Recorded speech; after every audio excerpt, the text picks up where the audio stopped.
Crazy, but I am just now unloading my trailer. We've been back since Monday. Was it Monday, Sunday, or Monday?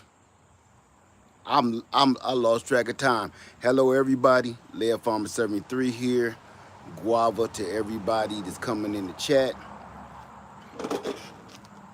I'm I'm procrastinating again because I am not ready to tackle this. I'm gonna just bring y'all in here and show you where I am from the window to the wall. You know the rest of the song. I gotta empty all of this out. And the crazy part is organized. This is actually organized madness. But the reason why we're here today, number one, I need your help. I need your strength. That's all I'm asking for. A couple of, a little strengthening words of wisdom from you right now because I don't even know what's up. But here's the thing. I kind of wanted to, while I'm doing this, talk about essentials in things like while I'm pulling this stuff out, we might as well talk about it. Essentials in surviving a bad situation or just family camping. Me and Lady Lead had a nice chat about where we're going to start storing our equipment. Hello, everybody. Guava, how y'all doing? Now, I have multiple of everything. I don't have one knife. I got about 30. I don't have one tent. I got about 15 or 20. Everything I have multiples of it for reasons. And that's what we're going to talk about mostly today because I'm really trying not to do this. The only reason that I'm doing this today is because it's not raining and I want to hip y'all onto something. Deep, deep, deep down, buried inside here somewhere is a refrigerator. And it has all of the food that we were eating at camp that was left over inside of it. Now, before you go saying gross, nope. This refrigerator has been powered for a week. Let me think. We got back I'm trying to figure this out. We got back last Monday. What's today? Wednesday? That can't be right, is it? Don't quote me. But it's been locked in this trailer for all these days, and you know what's been powering the refrigerator and this entire time is that new EcoFlow Delta Pro 3. The refrigerator's in this mess. It's down in there like a freaking tomb. But the EcoFlow Delta 3 is in there, and it's not. I don't have it hooked up to anything, and that's the only thing that's powering that refrigerator. And somewhere in there is still good food and frozen food in there. It's some cooked food, and then it's some food that we never got around to eating. That's not why we're here. Why we're here is we're going to talk about essentials and where you should have these things at. So this what I'm going to do so I can prove to her that I do be doing stuff. Every blue moon, I'm going to take something off this trailer. Matter of fact, I'm going to have y'all, this what I'm going to have y'all do for me. Every blue moon, randomly, I'm going to have one of y'all say, Led, take something off the trailer. Because I know I'll rattle on and I won't do nothing. So I'm going to start this off and take some stuff off the trailer. And then we're going to talk about what essentials do you need. Listen, the reason we go camping and we prep for camping and practice our camping is because these are the same tools and the same gear that you need if a storm is coming, if your lights are out, if the grid goes down, fallout situation. These are the exact same things. So I want everybody to know we're not just camping just for fun. We go camp and we practice with all of our gear. We bring as much gear as we possibly can to the campsite. And your job is to practice with everything you have. Everything you have, use it. If you don't know how to use it, our survival camp or Camp Club 73, all of our friends and family come together. Hey, Katina Brooks, to help you learn how to use your gear if you don't know how to use it, because I guarantee somebody does know how to use it. So if you take it off, you can send them to me. No, Sleeper, I need you to, man, brother, you got to find your own. You got to get your own gear. Okay, so this is what I'm going to do, and then we're going to get into it. This is what I'm going to do. I'm going to take a piece of gear off, and then we're going to sit down, and we're going to talk about it. Okay, not the piece of gear itself, but we're going to talk about what you need and where they should all be.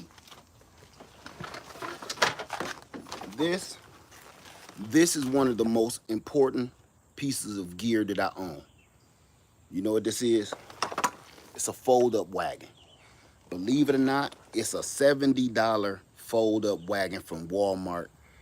And when I tell you, you can buy them online. When I tell you, it's one of the most important, essential parts of my bug out and everything, because it's lightweight and you can take it with you, and it can carry all the weight that you can't carry on your back. You may have some kind of health situation going on, or you may be up in age where you really can't be putting a bunch of stuff on your back and carrying it around. Wagon, fold up wagon, super cheap, and it can hold, I think this one can hold up to 500 pounds, something like that. Somewhere up there, 300, 500, but I got several of these. I got a couple out on my land, y'all have seen them, and I keep 2 around here somewhere. So I'm gonna put this down.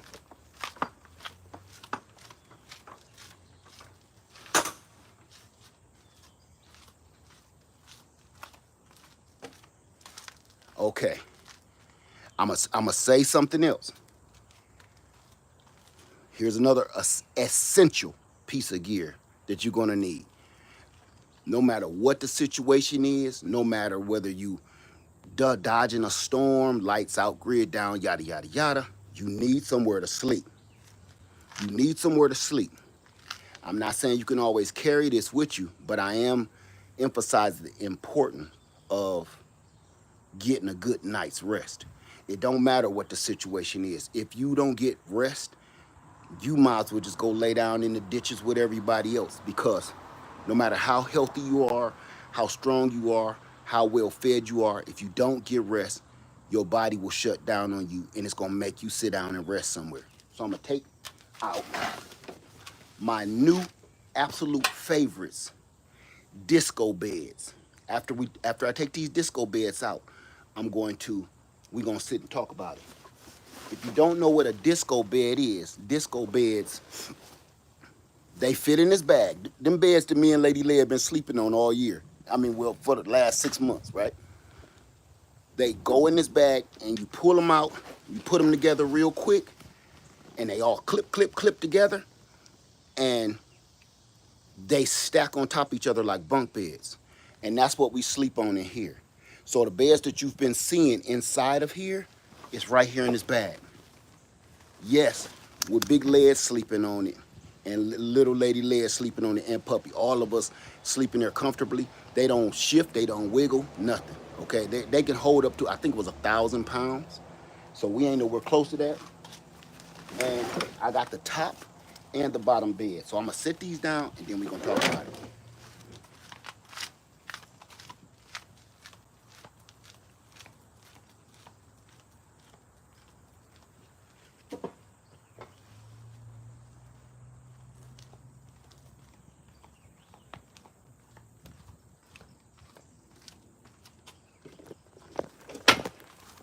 Okay.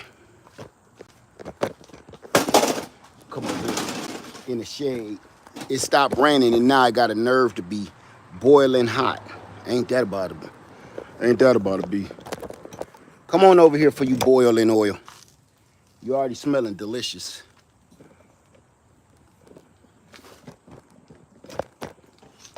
Okay. Do I have any questions?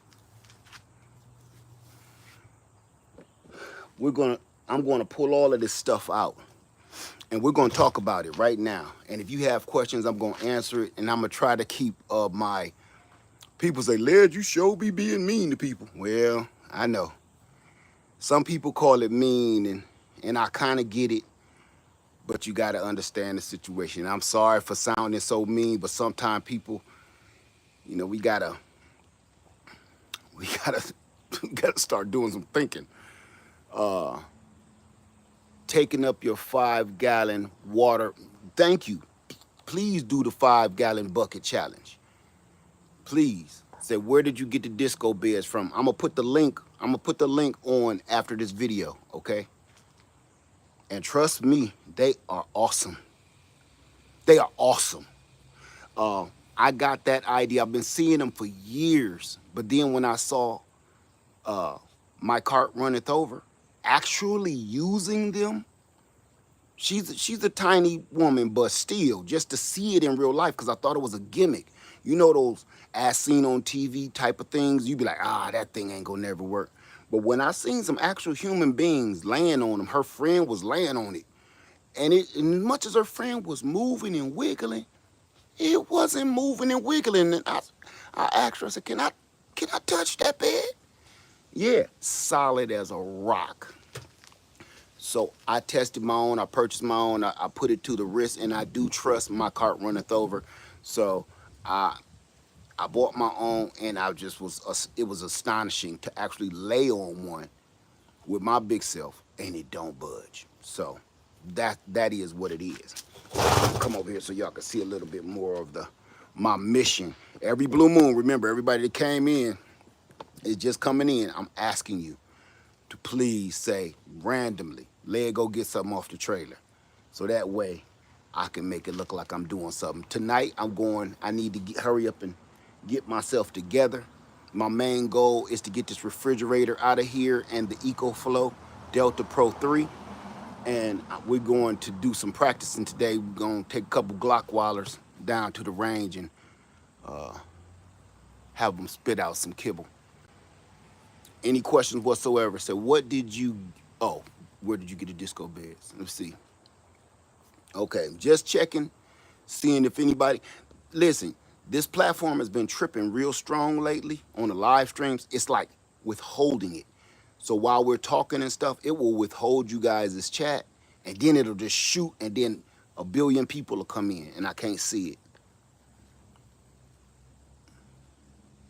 So what's my email? I've been trying to reach out. Oh, hey, it's lairfarmer73@yahoo.com.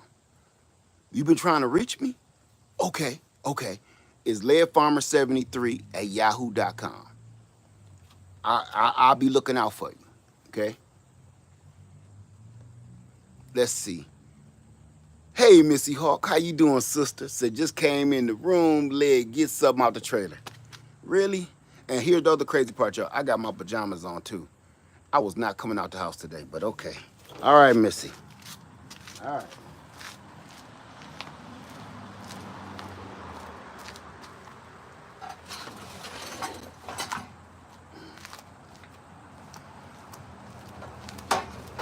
Propane, gasoline, fuel. Thank you, Missy Hawk. Thank you, Missy Hawk, for giving me my random reminder. Come here.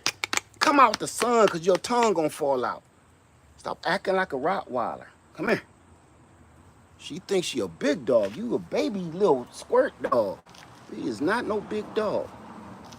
Okay. So as you see, Missy, you was at camp with me. You see, I'm just hey Talia, how you doing? Let me see one thing. I'm trying to. Oh, my screen is as bright as it'll go. Screen is as bright as it'll go, y'all. Okay. I'm just now clearing my trailer out for all the people that was at camp with me. Y'all know how long ago that was. Pool noodles really do work to keep your canopy from collapsing in the rain. I don't understand what you're talking about. Keeps your canopy from collapsing in the rain? What does that mean? When is the next time you're coming to Florida? I want to put together a plant swap okay. Well, if I come down to Florida, I won't be able to bring no plants. This mother right here. This is a conspiracy, y'all. You can't hear that. This is a conspiracy. This ain't happened in weeks. Okay. Hey, Blue Lotus Vibes. How you doing, sister? All right. So, some of the essential things that you're going to need. Missy says, yeah, it took me 3 days to get everything put away from camp. Yes. And I'm just now starting. Even my truck is still full. It's an easy pop-up canopy. I use it for camp kitchen. What do you mean by pool noodles, though? I still don't understand that part. And I am listening. I ain't taking nothing crazy. What's up, girl dad? How you doing, brother? Because I just need some things. Listen, some things I need to see to understand. And when people just fly off the cuff, you got to remember something. You can see your project or your situation. Other people can't. So when you just give a few words like, I got some pool noodles on my canopy. See how that sounds? So I wouldn't even know how to respond as bad as I want to. Let me go back up here because we all talking here. Yeah, the weed whacker guy. You see, you hear it. Son of a. I be wanting to cuss, man. Y'all be like, Led, you cuss too much. Like the dude on now you see why I cuss so much. Don't have multiple of my equipment, but I try to keep everything in the same area. Okay. Okay. Let's talk about why I have multiples. Because that's a good one. Thank you, Audrey's Living Life. White noise. Let me see. How you doing, Rashida? Said, been watching your channel since 2020. You have inspired me and taught me a lot. Keep on keeping on. By the way, I'm right in Florida, Tampa Bay area. Okay. I think I know your channel, if I'm not mistaken. Rashida, I've been over to your channel, right? You got a channel, right? Gardening channel. Old McMoney says, put them in the corners of your canopy to keep water from pooling and collapsing. You would have to show me, Old McMoney. Next time we do a stream yard, I want you to show me that, okay? Hey, K Smalley, how you doing? Say, love you. How do you know when there is too much stuff inside the cargo trailer? You can't see my truck squatting like it's twerking and dropping it low right now, can you? No, this is what you do when you set up your cargo trailer and when you are filling your cargo trailer. Number one, you need to know what the weight capacity of your axle is. Okay, that's very important. If you do not know your weight, your axle weight capacity, you need to go take your trailer to a scale like at a truck stop, and have them weigh your trailer. And they'll give you all the information that you need on your trailer, right? And then you look this trailer up or try to find the company it belongs to. It's on there somewhere. It's a serial number on the frame somewhere. And you need to know the axle weight. How much weight can you put on that axle? And then if you just can't find it and somebody done some old crazy stuff, I know this sounds crazy, but you need to put a new axle on there with some paperwork stating what that axle weight is, because you will overweight or overload your trailer and you could kill somebody. That's why I'm making this so important. You could literally kill somebody, okay? And I'm not talking about, hey, you might catch a flat or something. No, you could literally take somebody off this world for your negligence. And trust me, they will hold you responsible for that. Every time you see a RV or a trailer or something flipped over like that on the road, they get cited for that. Because if they determine that this trailer was unbalanced, if this trailer was non-maintained, if this trailer was overloaded, they'll hold you liable for that. That means if somebody actually gets deleted, you'll go to jail for homicide. It's not that important to overload your trailer. Um, and whatever you put on that trailer ain't that important either. That's how I always think of mine. Now, here's another important thing that you need to know when you're loading your trailer. You want to, okay, I was a truck driver. You need to spread the weight out and distribute the weight in your trailer. You see why that looks so junky? If I would have put everything at the front of this trailer, it would be beautiful. Because you could start at the front and Tetris it in and it'll be beautiful. You can't do that. I got all of my heaviest equipment sitting right over top of those wheels across the axle, straight across. So all of my gas generators, all of my solar power generators, all of the batteries and the heaviest equipment I have, bug out bag is sitting right over top of those wheels, okay? And then everything else is kind of sprinkled in there. And what I'm trying to do with all my might is distribute this weight evenly, but putting the heaviest things on the axle, the drive axle. Because that's where the weight, the springs and everything, the springs and shocks, that's where it is made to hold that up. Now you got to also think about the tongue weight on the back of your, whatever vehicle you pulling. You need to know how much weight can you put on, what's your tow package weight, right? How much can you tow? And then you have to purchase the right ball and hitch. So with the right weight capacity to be able to tow whatever you're towing, whether it's a boat, a heavy trailer, light trailer, motorcycle, whatever, you always want to go overweight. You want to make sure your tow package is well and beyond anything you think you're going to be towing. Okay, like for instance, I can't remember what my tow capacity is on the Chevy Tahoe. I think it's 30, either 35 or 3,800 pounds on the tow, on the hitch. Okay, but here's the thing. I don't want to come nowhere close to that. So if I was going to haul a big old tractor to my land, which trust me, I was going to do, you can't do that. That tractor is entirely too heavy for that. It's entirely too heavy. So what I would have to do literally is rent a truck that could actually, I would have to rent a truck and a trailer that can haul the tractor that I wanted to purchase to take it to my land. Because my setup, both of my trailers won't work. That tractor is just entirely too heavy. And in some cases, you got to worry about things being top heavy too.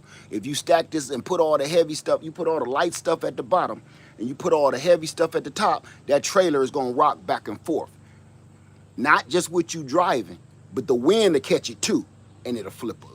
I talk about trailer stuff all day. Okay, I've been pulling trailer. Sorry y'all, my mustache. I'm not used to this beard stuff yet, so I feel like my mustache stuff keep going up my nose. So let me stop looking like I'm digging for gold. Hey Dave Busby, how you doing?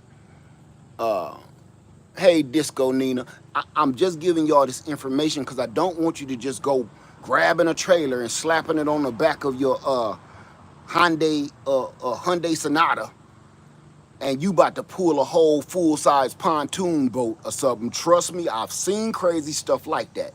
And every time, you know what I do? I literally, I know y'all gonna call it snitching, but you can call it what you want to. I will call the people on them, because I'm like, look, you gonna kill somebody. Namely me, if I'm riding behind you. No, if you this stupid, you need somebody called on you. So yes, I have done it and I will do it. And yes, if you want to call it snitching, call it snitching. But I'm telling you, I'm not going to let you be that stupid at all. First, because if I flag you down and say, hey man, you can't do that. I don't want to deal with that. That's the police job. I'm telling. People say snitches get stitches. Stitch me up, doc. Because I'm telling. If you riding down the road and you trying to pull a whole big old 24-foot camper and all you got is a little smart car, I'm telling. I'm telling on you, man. I'm telling. I'm not even playing. I'm laughing, but I'm not. I'm telling on you. I'm snitching on you. I will be that kid in class like, Leah, put your hand down. Miss Carter, I got something to tell you. Put your hand down. You, I'm telling on you. Uh, Thank you, Rashida Bryant. Thank you so much for that. So, yeah, I'm telling. So that's important information before you go connecting a trailer onto the back of your vehicle. You need to know your weight capacity on your vehicle, your towing package, and you need to know the weight capacity that your trailer can pull. And if you plan on purchasing a camper, a pull behind camper, you need to know that too. Have you ever seen somebody pulling a camper and their truck is leaning back like this, the front is up in the air and the back is down like this? And the trailer hitches down here, and the back of the truck is here. This the front of the truck is leaning like this. This is the trailer hitch on the trailer, and it's like this. You're pulling it down the road. The front steer tires on your truck or your vehicle aren't. Gotta be kidding me.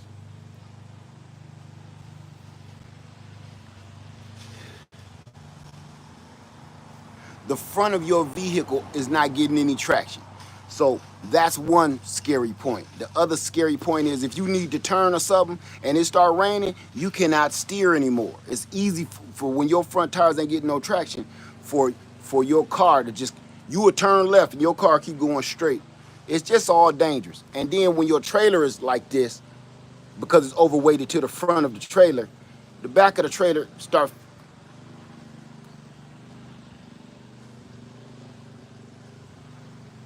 Hold on, y'all. Sorry about that. Sorry about that. Okay. Any questions at all about that? Because I know y'all see a lot of people pulling trailers and campers and stuff, and people don't be thinking. It's let me see. When is the next Q&A? I have a question about, what's your question? About gardening, but I want to ask when it's appropriate. Thank you for doing that, AB. What's your question? I'll answer it right now. And again, y'all, whenever you feel like it, randomly, say, Led, go get something off the trailer. Randomly. I'm not going to knock nobody for doing it unless you just being a butthole, then, you know. But yeah. Oh, by the way, I got four of those chili dogs off. I got 3 right here, and I got 1 over here. What's up, B Rich? Thank you, brother. I see you see B Rich. You didn't have to hit me with the boom ping ping. Okay. Hold on. I'm gonna answer your question in a second, AB. Hold on, mama. Let me go get something off the trailer. B Rich is tripping on me.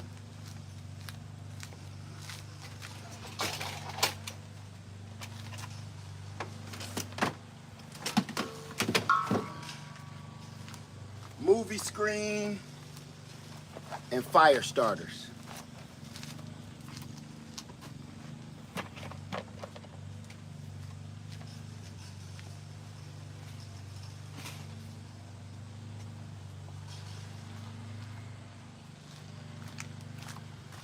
Okay, now let's answer AB. Come on. Matter of fact, I'm gonna put you in a wagon so you can relax. She been in the wagon all week. Come on. Come on. You want to sit there and look? Come on. Okay, what was AB's question? Let me see. Thank you, B Rich, though. I appreciate you. Say they need lessons before towing anything. Yes, you do. Okay, AB's question is land that used to, is land that is used to graze cattle good for gardening? I don't know. I don't know that one. I mean, I do know, but I can't answer for you because you don't know what else they did. What kind of animals were they grazing? What did they do? You still got to do all your research. You gotta do your research, and just don't take it from just me. You gotta do your research on your land. You gotta know what was done with that land before. What if that land was a junkyard before, and then they started, just imagine this. Say they were raising cattle on that land, but the cattle was diseased, and the cattle had mad cow, and the cattle was always sick because the people that they bought it from, it used to be a junkyard. See, dripping all kind of transmission fluids and radiator fluids and all kind of oils and stuff inside the soil. You still gotta go beyond the last owner of the land. You want a history on that land before you go purchasing it. That's why I be saying, please do your research, because the last people that owned the land might have been sweet as pie and took care of it, but that does not mean that they didn't run into problems and situations and things they had to deal with. So maybe that's why they selling it. You gotta do your research, okay? So it's my inherited family land. They used it for farming years ago. So that's your answer right there. That's your answer.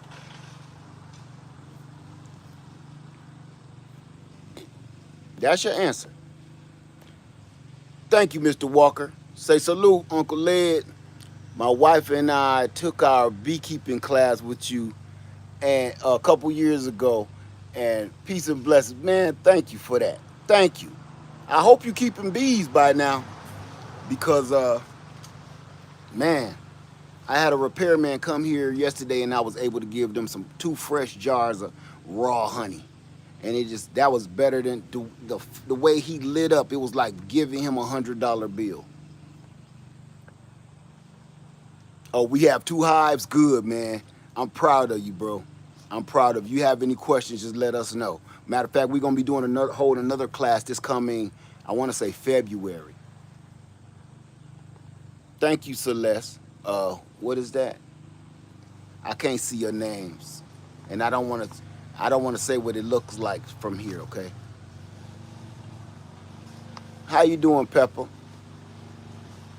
Chef says, biochar increases the fertility of the land anywhere. Yeah, true. But you got to ask yourself how much biochar. You just can't go saying biochar. You got to be specific on stuff like that, because that's where people get misconstrued and they think all they got to do is go dump they barbecue grill.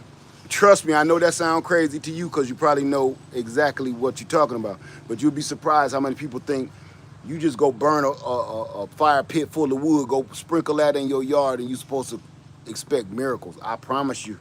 I know that sounds insane, but welcome to my world.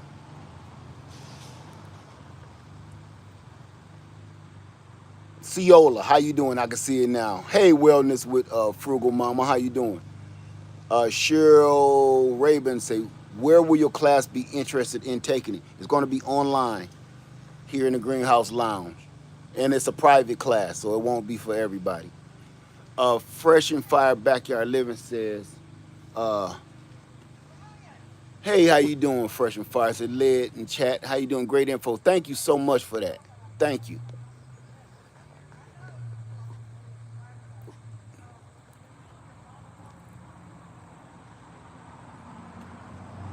Where is the best, Rashida, where is one of the best places to dump your junk?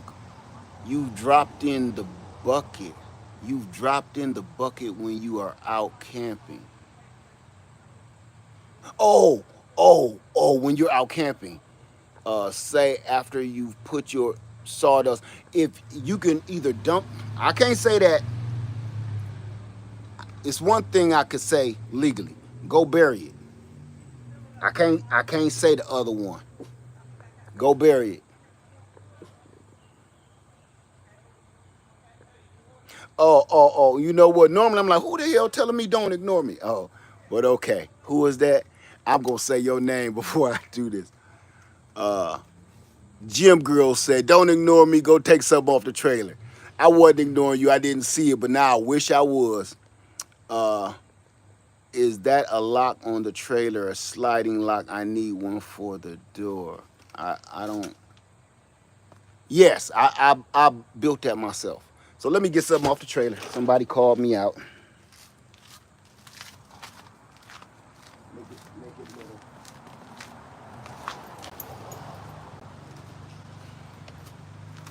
propane tank that needs to be refilled. I shouldn't even be taking this out. And a storage bag. Thank you for that. What was your name? Gym girl.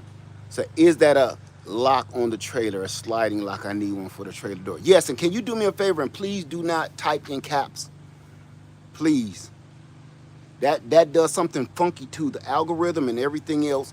And it please don't do that. I can see you. That does not catch my attention. I don't know what they do on TikTok and stuff, but that does not catch my attention. It's off-putting.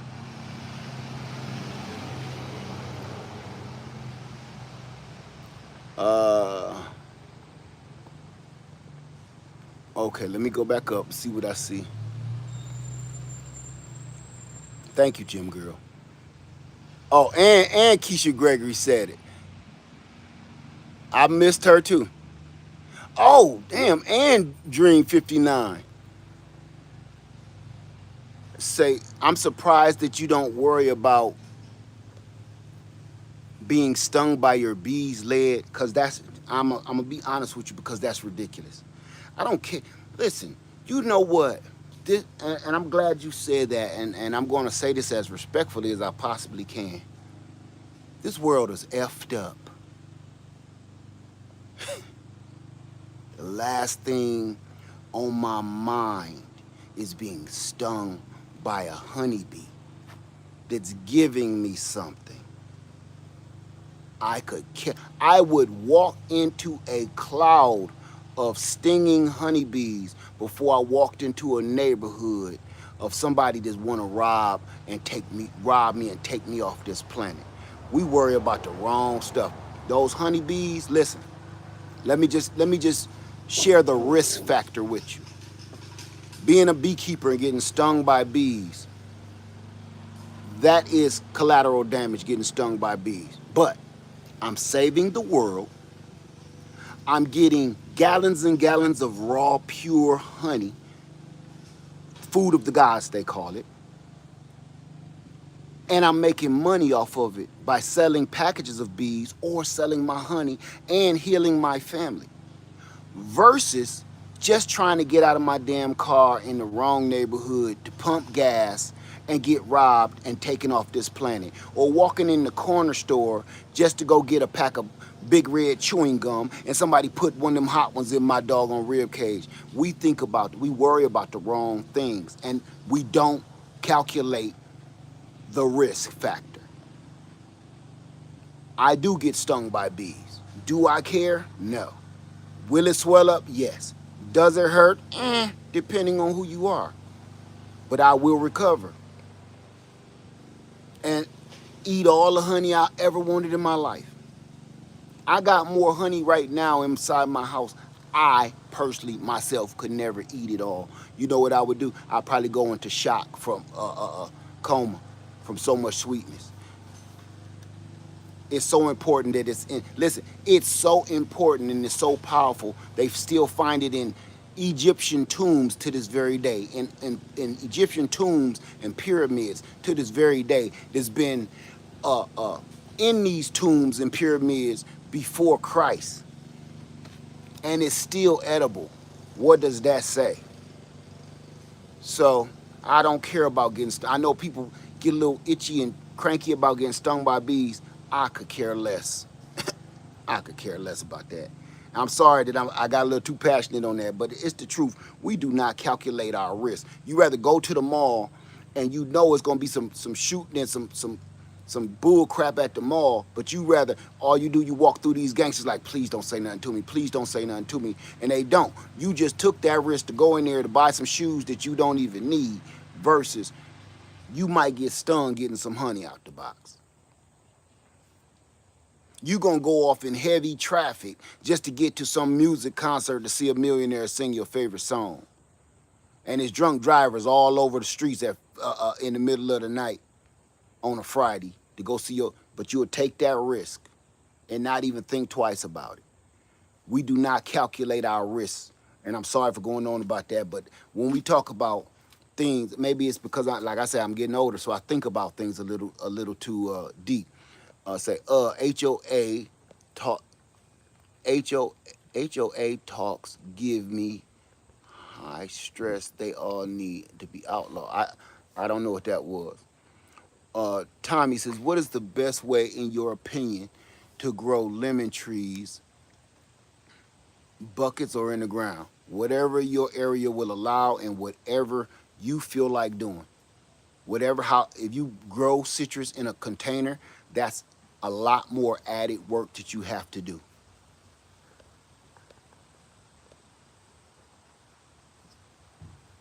Thank you, Sylviar. Said, take something off the trailer. Hold on. Y'all gonna make me work.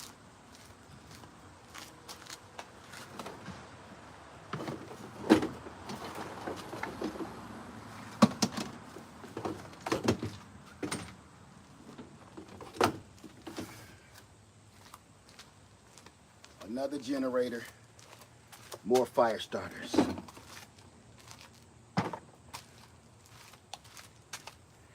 Okay. All right, let's see. So we bought the, let me get back in here.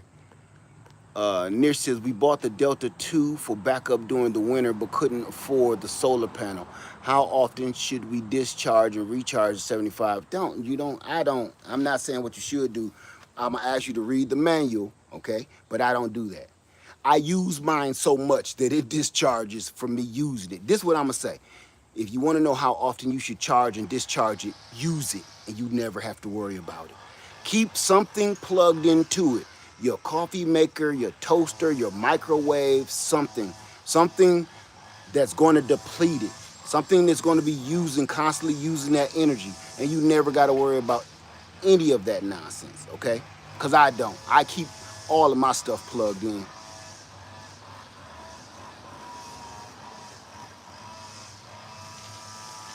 Do I have water with me? And while you getting your steps in, just looking out. Thank you for that. And no, I don't, but I'm about to cut this water hose on. I don't want to leave y'all hanging and go in the house getting no water right this second. Let me see. Andream59 says, I made a mistake on the chili dog method and had to cut them off yesterday. Next time I will watch the video and have someone help me. I watched a video last night and I know what I did wrong. Okay, but I don't think you're gonna need nobody to help you.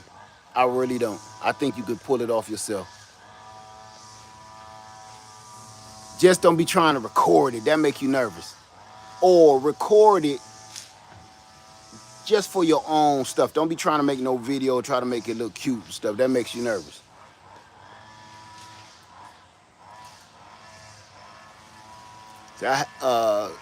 CC says, love the chili dog method you showed. I have access to getting fig cuttings.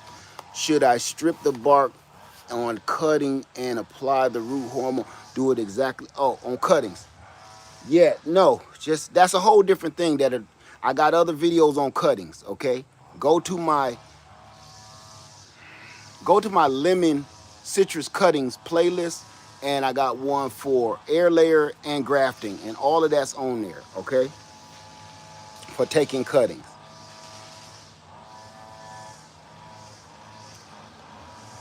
I'm going back up because I know I missed a lot. What's the best generator for a full-size refrigerator? There is no such thing as what's the best generator for a full-size refrigerator. Because that question is too vast. You looking at gas, you looking at solar. What kind of solar panels are you using? What kind of refrigerator is it? How many watts is your refrigerator pulling? What kind of a compressor is on your refrigerator, and does it have the easy compressor that's easy on the startup every time the compressor kicks in? What brand is it? What year is it? How new is it? How efficient is it? You have to answer all those questions before I could even think to give you a proper answer. I would never do that to you. Because if I wanted to do that, listen, okay. I'm supported by EcoFlow, right? And several other brands. If I was wrong, I could just say, just get an EcoFlow. See how wrong that would, see what I'm saying? If I was a dirty dog, I just go get an EcoFlow. Cause that means, look, I'm gonna get some kickback from that. I don't do that. I want you to do the right thing. You gotta do your own research and then I can give you a proper answer. I'm not one of them guys. Okay?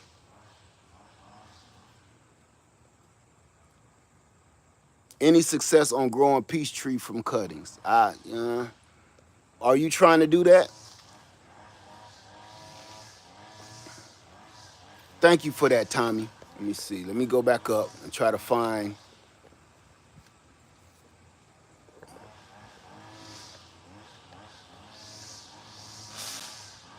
Have you gotten into natural herb growing, foraging off your land, herbal remedies? No, I leave that to them. I leave that all that stuff to them fake YouTube channels. That's so fake. That is so fake. That is so fake. I promise you. Listen, it's cute. When does it get cold here in South Carolina? When you say cold, what do you mean? Because South Carolina, to a northerner, never gets cold.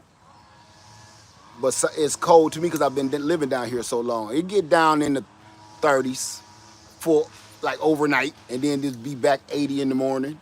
But yeah, um, let's talk about that. Yes, you have to trim the tree back. Let me tell you something. I'm not a professional at a lot of the things that I do. I am not a professional homesteader, or like Wrangler Stars call itself a professional homeowner. Um, I'm not a professional at any of those things. But I know when things are fake as F. You got a lot of people on these platforms showing you things that is so phony, that is so fake. I would never do that. And I'm not gonna pretend just because I'm a landowner that I just go skipping through the woods foraging for berries and shit. I don't do that. That's nonsensical. Let me tell you why. I'm gonna tell you why that's ridiculous. If you have land and you're a landowner, you have so much stuff to do. Even if you're established, you got an established home on the homestead and everything, right? If you didn't just buy your homestead with everything done, just like you live in the city, but it's in the country somewhere, you sitting on about 15 acres. You got so much stuff to do. Listen, you have so much to do as a landowner. If you sitting on, say you sitting on about 10, 15 acres, I can only speak for that much, okay? You got so much stuff to do. You are not gonna wake up and just go grounding in the doggone meadow and picking berries and looking for some kind of secret remedies to the world. You are not doing that.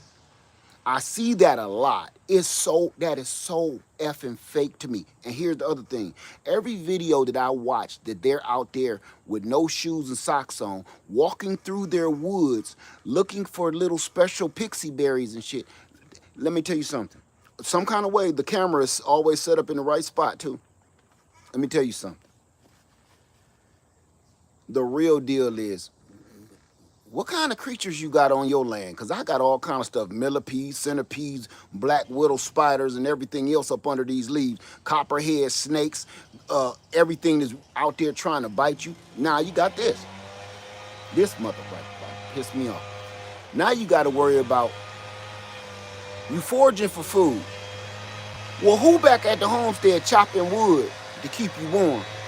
Who's at the opening of the homestead cutting the grass? Who gon' out here and tend to these chickens, make sure the foxes and the coyotes don't get them? Who's over here and checking and making sure ain't nobody trespassing on your property? All of that fake stuff, I don't pay that no attention on these social media platforms. That is the fakest. Here's the other thing that I've noticed. Every time I see somebody out in the MF and woods with no shoes on, foraging, talking about they grounding, they always seem to have on some kind of little cute wicker hat And then it's usually a woman and she ain't got no clothes on. So I be like, man, cut it out. That is so fake to me. That is so MFing fake. You are not out here half dressed in the woods where there's black widow spiders, brown recluse spiders living under these leaves, funnel spiders, copperhead snakes, rattlesnakes, black moccasins, everywhere. You're not doing that. That's fake. I'm not getting on you at all. I'm here to, my whole job, the reason I started showing everybody Freedom Acres, because I felt it was my job to stop the fake bullshittery. I felt it was my time to speak up on that. That's fake. I don't care how many people you got on your homestead. There's one popular homestead online right now, and everybody's seen them, right? I don't say their name because I don't want to blow them up like that, but not blow them up, but I, disrespect them or nothing. But this one group of people, they took their comments off. Okay, you see how much work they put in every day. Even though they got their camera set up, that's real as hell. That tending to your livestock, watering your gardens, basically watering your farms, because these ain't no gardens. I promise you, that's real. Now that tiptoeing through the tulips of love bullshit, that stuff I keep seeing, these half-naked girls walking through the woods with no shoes and socks on, with just a bra on and some panties, and they act like they chopping some wood. Miss me with that. Miss me with that. You see them out there with some kind of little chainsaw, and they looking like they belong on the front of a Sports Illustrated magazine. You don't belong in no woods, not with no damn steel chainsaw, and you about to chop some woods on, and all you got on is a Gucci bikini. Miss me with that nonsense. And now that foraging for berries and herbs and spices and shit, man, no. I don't want to get into talking about land too much, because I've been trying to reel myself away from that because of the freaking fakery that's out here on there. And so now I released my old land videos, but I cut that off. I let that go. When I'm on my land, I don't record it no more. I don't take no camera. I take my phone and stuff with me, but I don't record what I do anymore. I just kind of figure it like this. Let people go find out for themselves. And I really wanted to spread the word to my brothers and sisters. Go out there and get you some land and grow your own, eat your own, and own your own. But folks came at me so sideways that it is not even worth it. It's not even, because I feel like this. You trying to cut off the nuts of the dude that's trying to help you get some land? Okay, I'll back off. I want to keep my grapes, so I'll back off. And now people can go watch them other people forage for herbs and berries and shit with no clothes on. Good luck with that. Okay, Ro said, please go get something out the trailer. Let me go get something out the trailer. Ro said, go get something out the trailer. No, you sit down. I ain't going nowhere.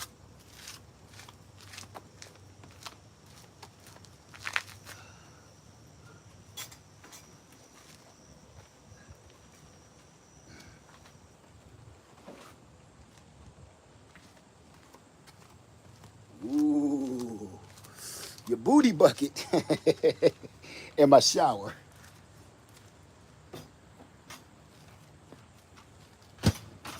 Gotta get your booty bucket out of there. Your pudding pot. Okay, all right.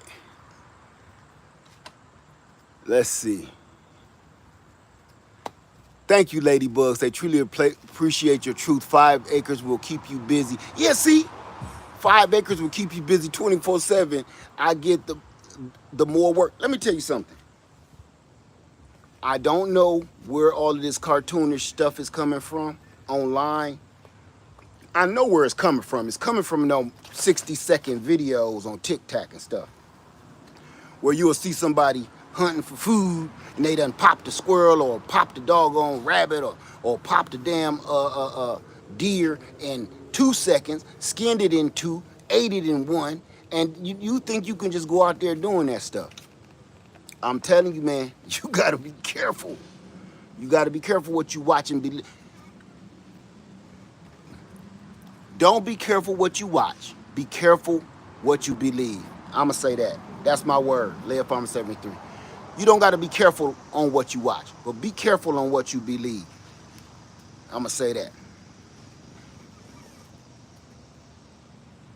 Say agree, a lot of it's fake, but there are some truths out there that can't help if it hits the fan and run out of essentials. I'm referring to like our grandparents lived, not like this fangle crap on it. Right, I totally agree. I totally agree. It is some truth. It's a lot of truth out there, but trying to get the truth, trying to thin out the bull crap to get to the truth, it's become a full-time job.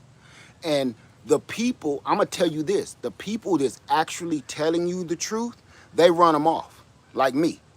I ain't gonna lie, yes, they backed me down. This social media system backed me down and sat me down in a corner somewhere. I mean that from the bottom of my heart. And I'm gonna tell you something else, look at that other channel. They made them cut their whole comment section off of their channel. The people that's telling the truth, they are either shutting their channels down, or they sending so many trolls that people don't want to do it anymore. They don't want to show you and they don't want to share their journey anymore because it's too much of a hassle. They do not want this information spread.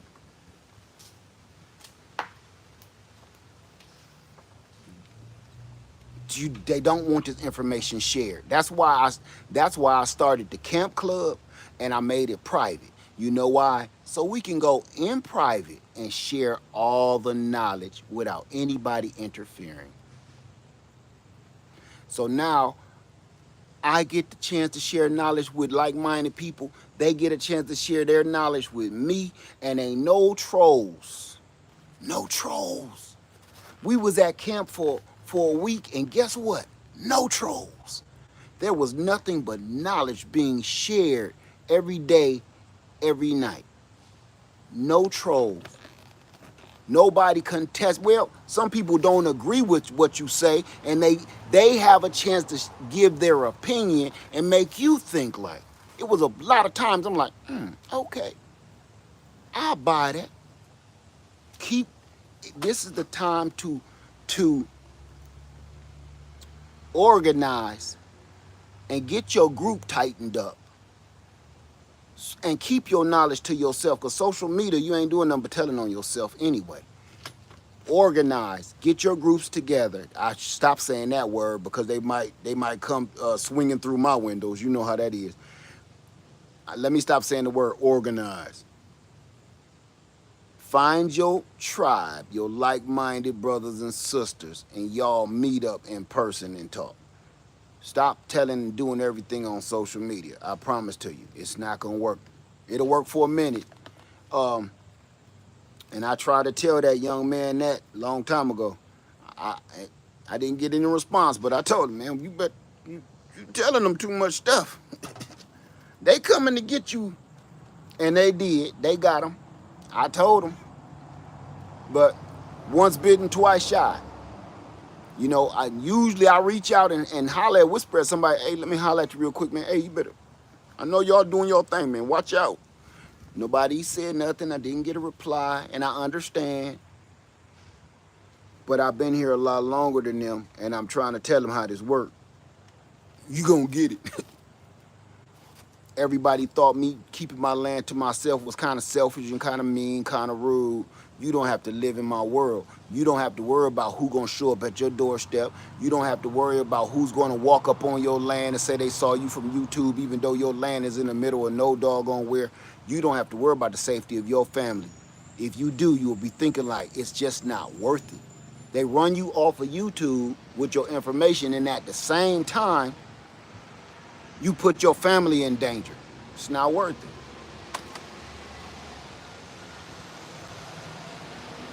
You just gotta let people either find out for themselves or believe whatever they want to believe. Say I seen that happen to a lot of homestead channels backing down. It's true. I used to watch this guy.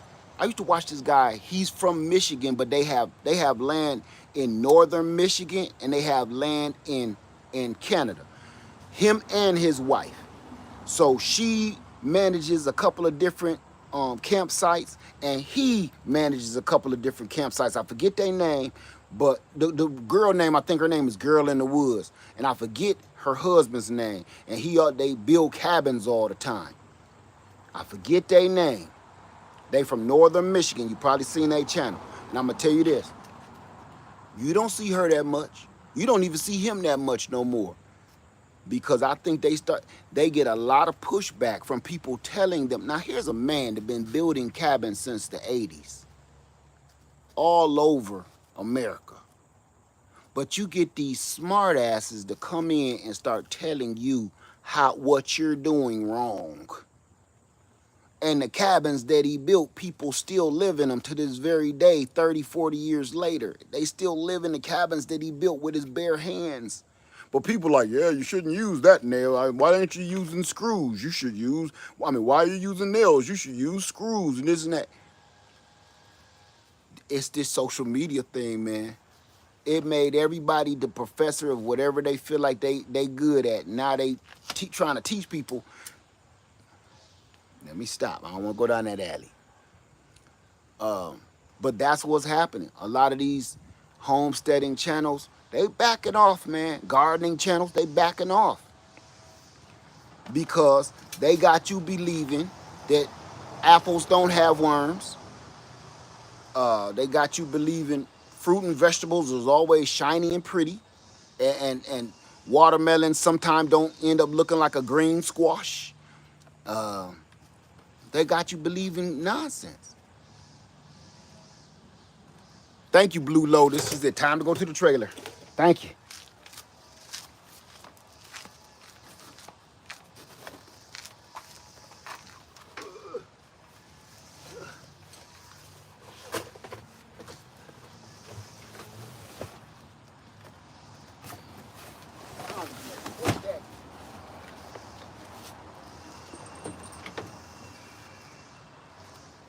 EcoFlow.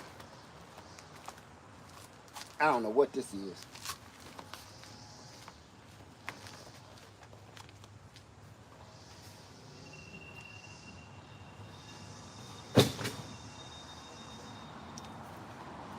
Hold on, I saw the other EcoFlow coming off.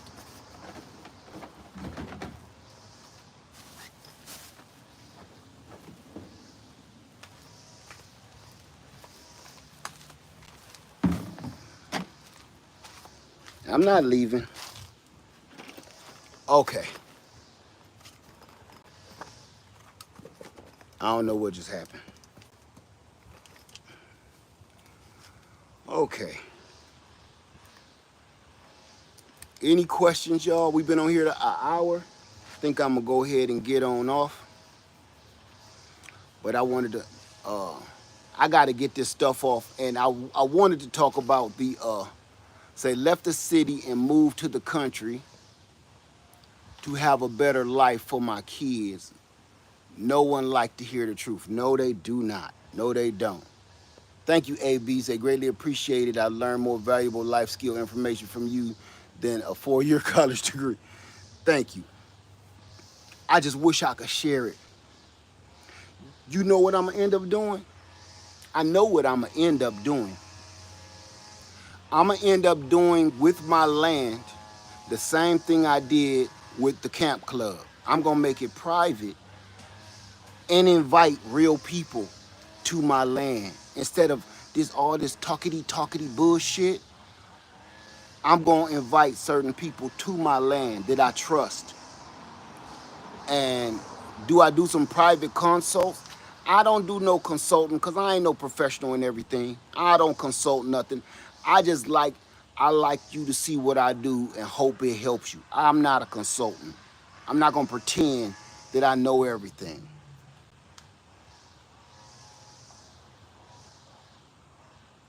Is there anything you took camping that you did not use? Yes. Yes. Um, I took 5 gas generators, but I took those just in case somebody else needed them. So I was using 2, and I had an extra 5. I literally got 3 right here, in my face, and is 4 more on the trailer right now. I can't make this up. Look at this.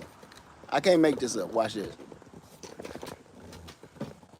That's 3 of them right there, and I still got 4 more. You could even see them from here on the trailer. You can see them. See that? That's one of them right there, the EcoFlow.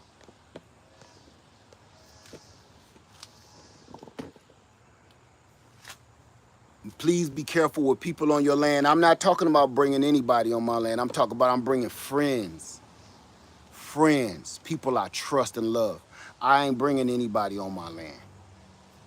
The same people, the same people that I had uh, private camp with. Will I show the beds? I actually have a video of me and Lady Led showing the beds and putting them together and everything.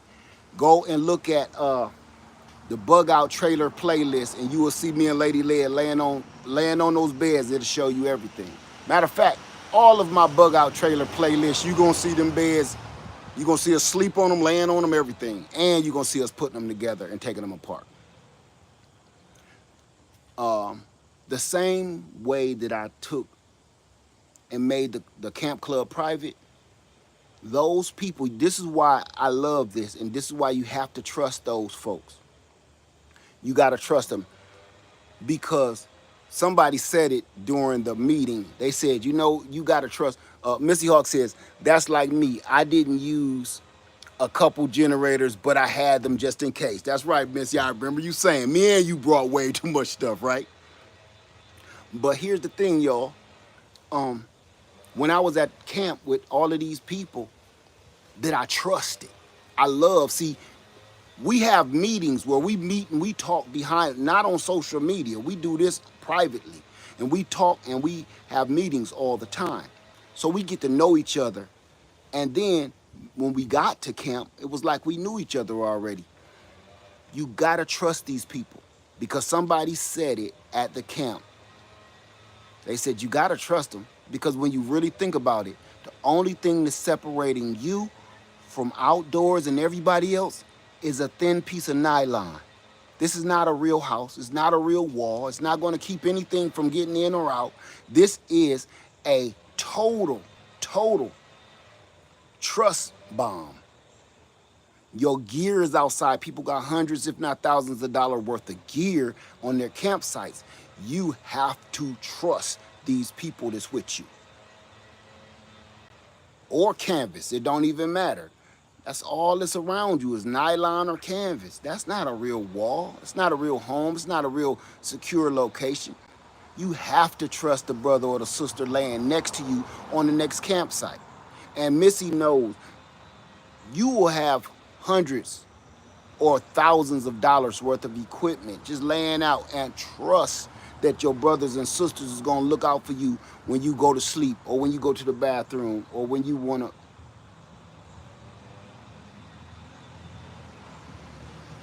Okay, I was checking traffic. Or when you wanna go and go get something to eat. Nothing is stopping anybody from taking anything except your trust. So when I decide to bring some people on my land and go camp on my land with me, I will know you, I will love you, and I will trust you.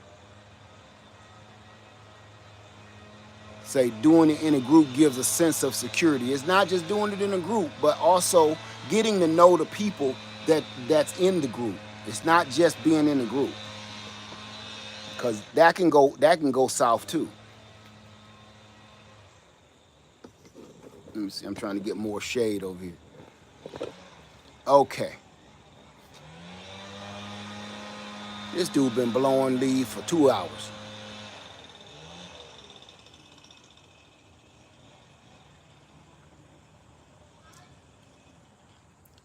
Thank you, Blue Lotus. Thank you. Say you do an amazing job. Thank you for all you do. And I say thank you too.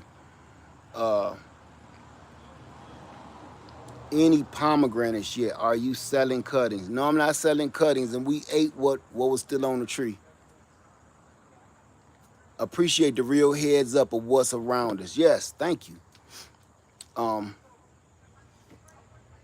Let me see. What did you say, V?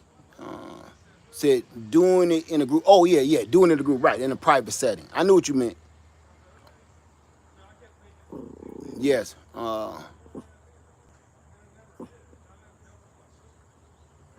Right. Let's see. So our family has a survival Zoom meeting at least once a month. It's important. Yes, we do too. We do too. I do it with my immediate family. Not Zoom, but we all meet up here. You growling at? Go tear his socks off, baby. Go tear off his shoes. Go rip his shoes off so he can't go weed whack.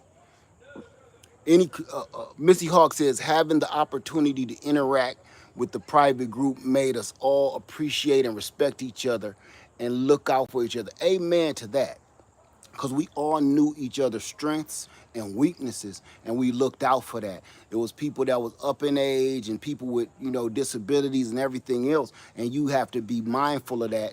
And we were all really ready to help one another. And we didn't leave nobody behind. When we went on our victory walk, which we can call it the victory walk because we didn't know where we was going at this new camp. But when we went on our victory walk, we didn't leave anybody behind. We stayed together. When some people fell behind, we all stopped, let them catch up, go back there, check on them, and keep it moving.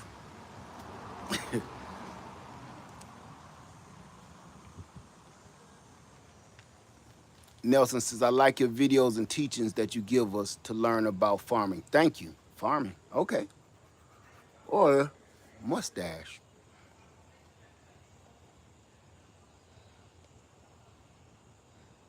Andream says, jealousy is an evil, dangerous spirit. People will come for your family to get ahead or stop you from being a blessing. Now, I'm going to tell you something about that.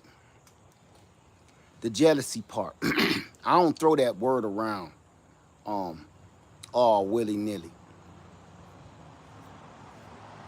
But I don't think it's jealous people. I'm not going to blame this one on just jealous people.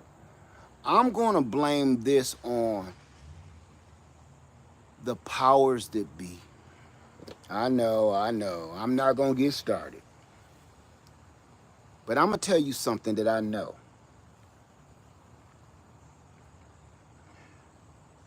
If you are making some kind of positive wave in this ocean full of wickedness, believe somebody's going to feel the wake. You understand what I'm saying? That means you got their attention. When you start cutting through these waves of evil and wickedness, they gonna feel the wake of that. You're gonna get people's attention. So, oh, they doing too much. Oh, you messing with my money. Oh, you cutting into my profit. Oh, you trying to teach too many stuff. You're trying to wake people up. You're trying to make people smart. You're trying to make people knowledgeable. Oh, we can't have that. And imagine this. We have an algorithm. That everybody knows about the algorithm now, right? We have an algorithm that picks up on when we're sad, we're happy, what we like to purchase, what we like to do, our favorite things, the favorite things we purchase, everything, right? You mean to tell me, let's be for real now, this ain't conspiracy, this is facts. We have this almighty Oz called the freaking algorithm. You mean to tell me this algorithm also doesn't pick up when you giving out too much positive information that's helping people not be dumb enough to follow the algorithm?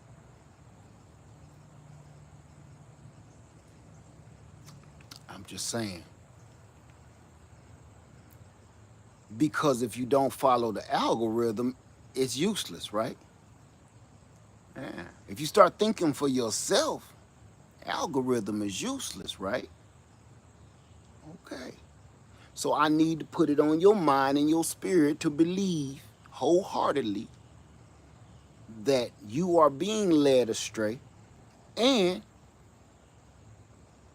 when you talking too much good sense, something is like, no. Because look, when I tell you duplicate your trees, right?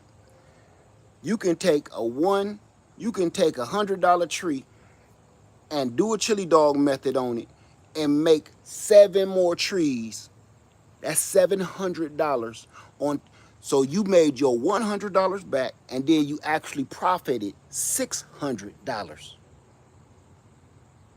Meaning you took money out of this system's mouth. Do you think I'm gonna get a million views on that video? Nah. They ain't gonna give you. Now, if I put on a bear costume and run out here and start scaring school children and pretend I'm an animal inside this bear suit and take a dump by this tree, I'm gonna get a million views. Cause it just sound ridiculous, right? Look at all those videos that's a million views. A lot of them is ridiculous. 90% of the million view videos are utterly MFing ridiculous. Just like what I just said, a man put on a bear suit, or a man put on a Bigfoot suit, like a Yeti or something, and go scaring people in the woods and making them run. A prank video, it get a million views, right? What did that teach you? I'm gonna be honest with you. What did it teach you? It taught you to be more ignorant. Because now somebody gonna say, damn, he got a million views from hitting this dude upside the head with some tissue paper in the mall and act like it wasn't him. I sure could use some money. I'ma start doing that dumb shit. All it taught you was to be just as ignorant and try to outdo that ignorance, to get views, to get a check. When you start telling people how to purchase land, when you start helping people move forward and think about the mindset of coming away from these cities and getting out of these congested situations like this right here, right? I can look behind me in my camera and count 4 houses behind me, just right here. And it's another 4 right here. There's another 4. I'm surrounded by people and things. That makes no human sense whatsoever. When I start talking about stuff like that, it's a problem. Oh no, don't talk about coming out cities. Imagine if I said, come out the city, and you did, and everybody started following, purchasing land, getting out of these cities and moving off into the wilderness, right, into the woods and whatever, getting them some land, spreading out is what I would really like to call it. Look how much money I costed this system. Oh, they might come to get me. They might come get me. They might come pick me up. Like he just literally took millions of dollars out of the city budget by convincing people that there's something better out there, and it actually is, right? So once you start putting a broomstick in this wheel of lies, you gotta be stopped. Yeah, nobody cares about those videos no more until it's too late. Somebody just said, go to the trailer. Let me go to the trailer. You stay right here, pup. Hold on, let me go to the trailer.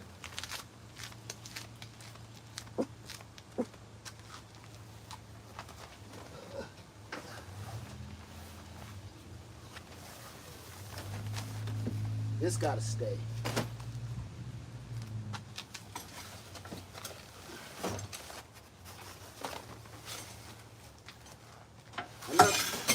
Another tent.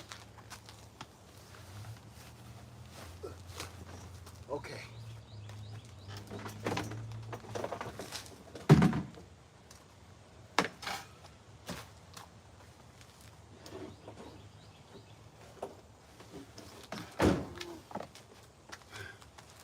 another generator. Okay. I said 7 generators. I might be lying. It might have been 8. Come on. Come on, Mama. Ooh, gotcha. Okay. So my point is this. Thank you for that too. I saw it. I just wasn't ready yet. My point is this. That algorithm is not pushing that kind of stuff because it makes too much doggone sense and people learn from it. There's a friend I got. Her name is the Messy Homesteader, and she teaches homeschooling online. No, she's been doing this ever since I've known her for the last good 6, 7 years. Guess what? She'll have 10 people tops in her live stream, even all throughout 2020 and beyond. She'll have 10 people in her live stream. And she's a professional, certified, bona fide instructor, teacher, school teacher, educator. And can't get nobody to be educated.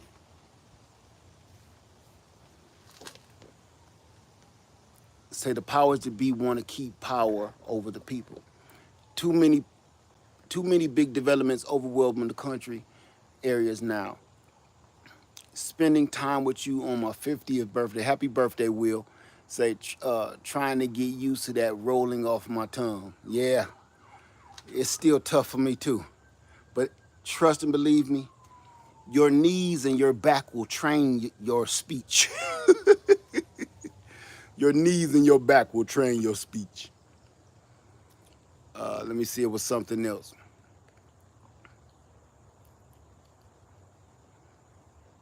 Somebody said disrupting the narrative, correct. I did, Ladybug. Matter of fact, I saw yours too. I got a couple of things out for both of y'all. That's why it took so long this time. Yeah, dancing is more, yes, dancing is more important to them to be at 1 million. Right. What is you want something to drink? Come on, let's go in the house. Hold on.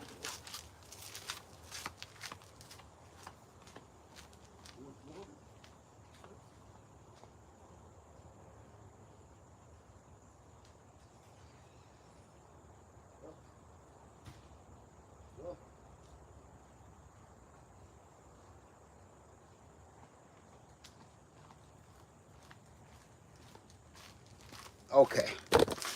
Had to let her go get some water, and then I'm gonna go get some water too, y'all. I'm gonna finish at 90. What is this? Yeah, we got a couple minutes, about 5 minutes left. Say, just went over to the Messy Homesteader. Tell her I sent you over there. Cause listen, I've been watching her for years, and I just can't believe people don't listen to. Beautiful young lady, smart, intelligent. It's like, what? I don't understand. Keep your attention. I don't understand. People don't listen or watch her.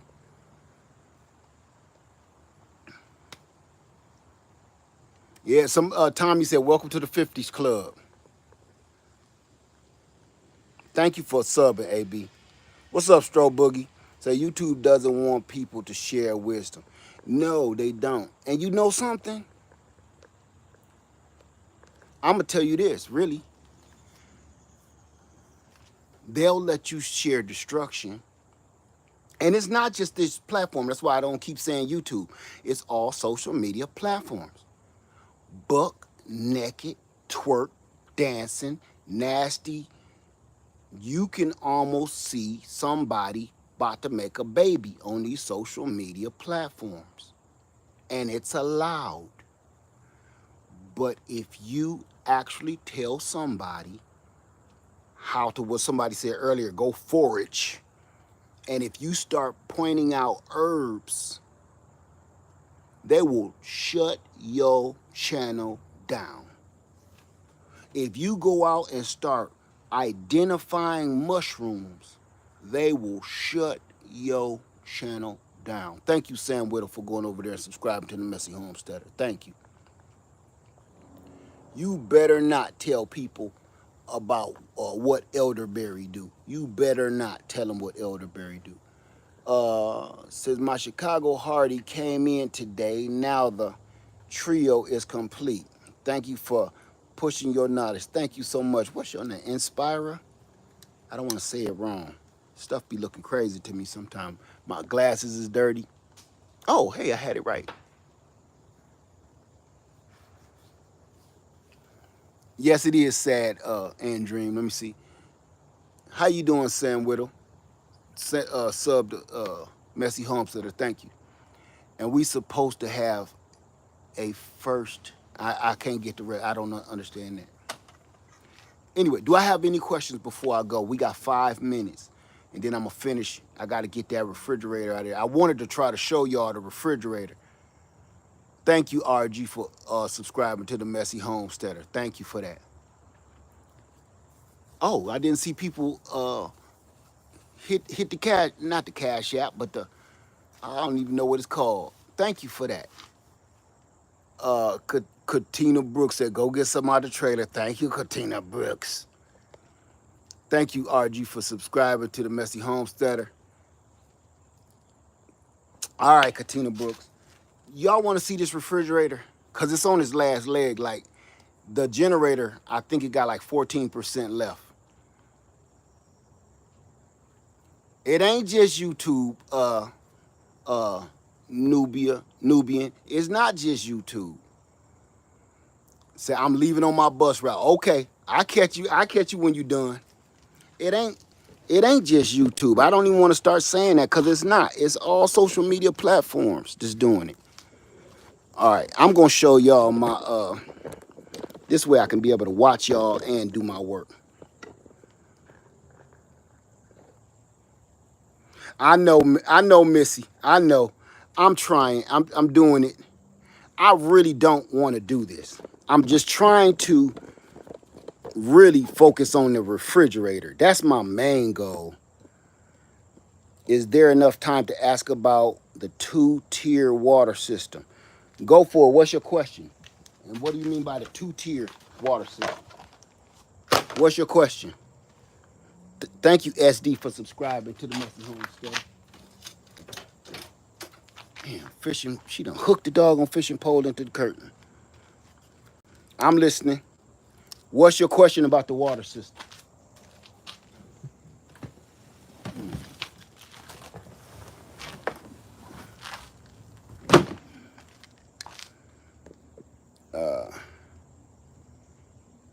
Show us the fridge. Yeah, I am. I ain't gonna leave till y'all see the fridge. This is worse than it is. Matter of fact, there's the corner of it right there. So the 2-tier is 1 sand, 1 charcoal, etc. Yes, one part sand, 1 part charcoal, 1 part gravel.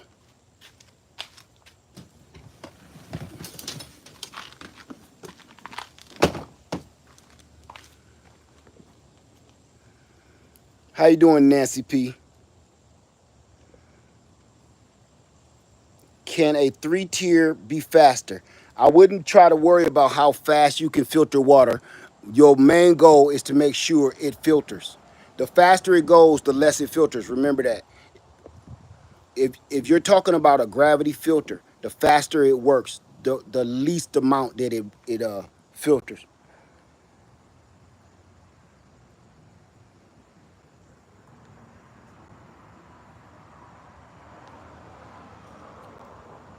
Jose said, if I email you, could you lead me to a video of how to properly purify water for emergencies? No, I cannot, my friend. What?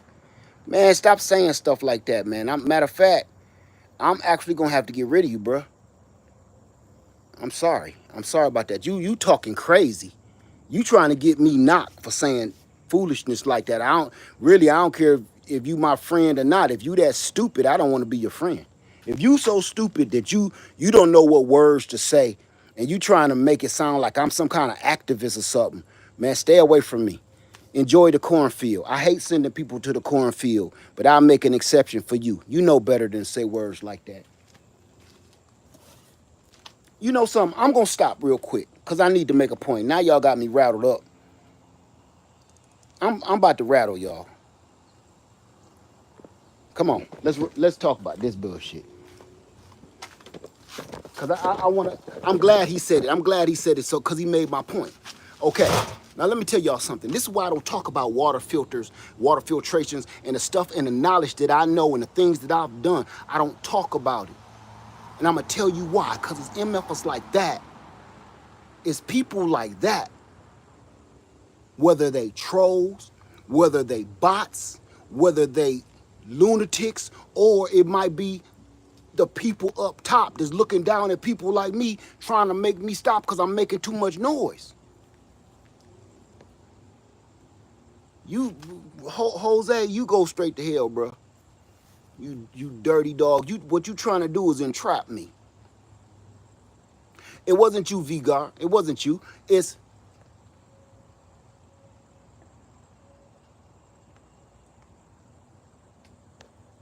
let me tell you, didn't I just get through telling y'all about when it's somebody really kicking some real knowledge, they do stuff like that. They send the dogs on you and they set you up for entrapment. You trying to entrap me? You don't come on social media talking about words like that. For anybody that don't know what he said, I'm not gonna say the word, but let me put it to you like this.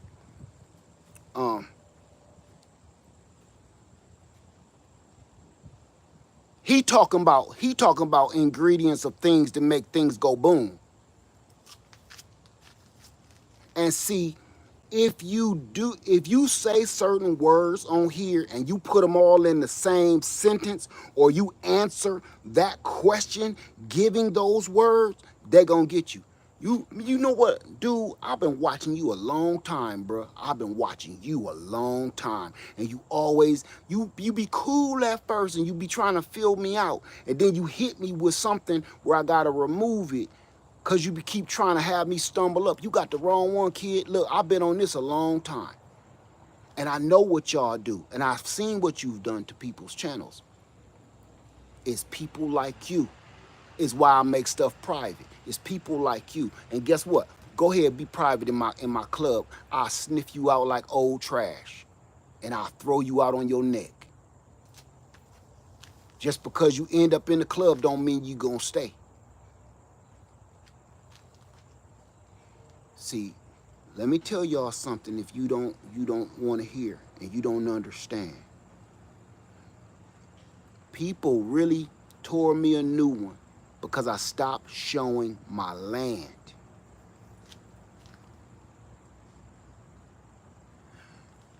I stopped showing my land. And if you look at every other homesteading channel, people start showing up on their land, didn't they? Investigating on people's land, didn't they? Drones flying over people's land, didn't they?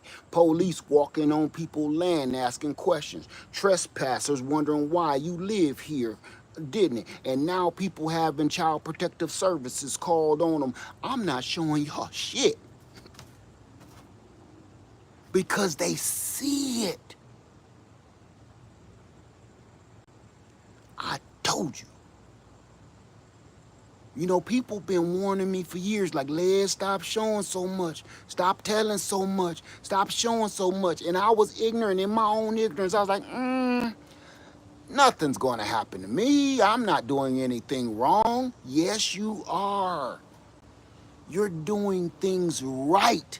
That's doing something wrong to them.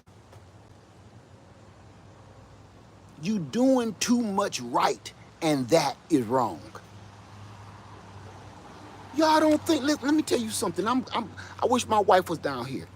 You don't think my land been trespassed? I didn't even talk about it. You don't think people been coming on my land asking me what am I doing here? I didn't even talk about it. It's on my security cameras out there though. You don't think that done happened to me? People questioning me don't even live in the area. They ain't even from the area. They heard something that somebody heard something that somebody heard something and wanted to know was I that guy.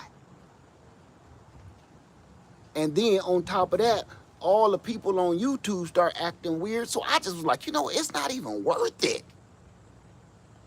It's not worth it. The only thing I can say to y'all, you better get your own. I hate to be that dude to be like, look, man, I got a new job. How you get on, man? You gonna have to go figure something out. I hate to be that dude.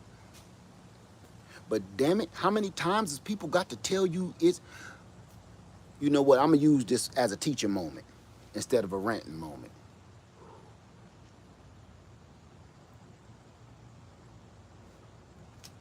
I'm gonna use this as a teaching moment, so I need to calm down.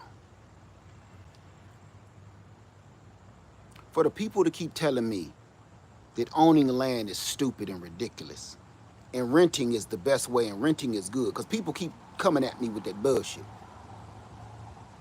I don't see nobody that's renting being shut down. I don't see people that's renting a home or an apartment, people coming to your house trying to shut you or your channel down. I don't see it.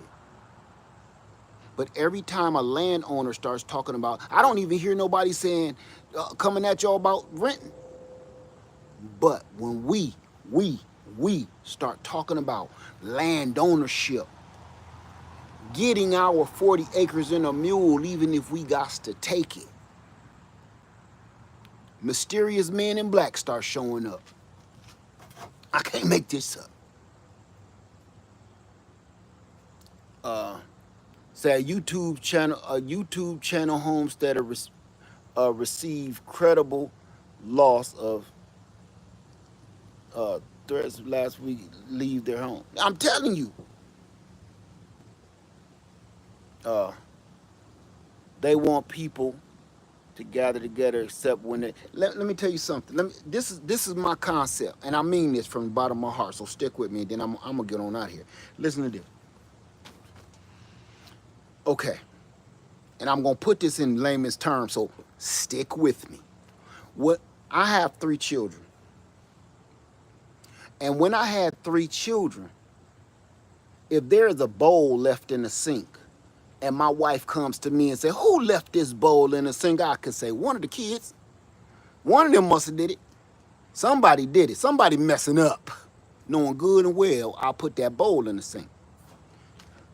Who spilled some juice on the carpet and left this stain in the middle of the carpet? One of them kids must have spilled some juice in the damn carpet. Now we got to, man, go call them all down here. Matter of fact, just put them on punishment. I spilled that juice in that carpet. This is my point. While my 3 children were still living in my home, I could pass the buck with everything that went wrong in this household. Why is this water leaking? Who left this water running? Who won't cut off the toilet from running? Who ate this sandwich? I could blame the kids. I'm an empty nester. My kids is off to college, and some of them is grown and gone doing their own thing. It's only me, her, and that puppy dog. So every time she open that refrigerator and see a bite out of it, I can't say, where this little puppy dog done mess around in? There's nobody left to blame. My point is this. They want you away from them so they can do their own thing. You can see it in the politics right now. They want us to get away from them. But at the same time, they're forgetting, if we do, you ain't got nobody to blame for your nonsense and your shortcomings. Because last time we got away from you, you realized you were the only ones to blame. Y'all was empty nesters. And you were the only ones to blame because you found out that you actually sucked. There was nobody left to blame it on. And there you turned around and said, look, we need to get them back. Because what they end up finding out is shit rolls downhill, okay? And we wasn't there to be the last man standing to get hit with the pile of doo-doo. You were. They wasn't used to that. So when that doo-doo come rolling downhill, and we ain't gonna get hit with it because we off in our own little towns doing our own little damn thing, they was like, look, let's go harass them over in they stuff. We wasn't even bothering you. We wasn't bothering nobody. We doing our own thing. Look, y'all got y'all crime. We had our crime. And then guess what? Y'all come. Didn't y'all tell tell us to go?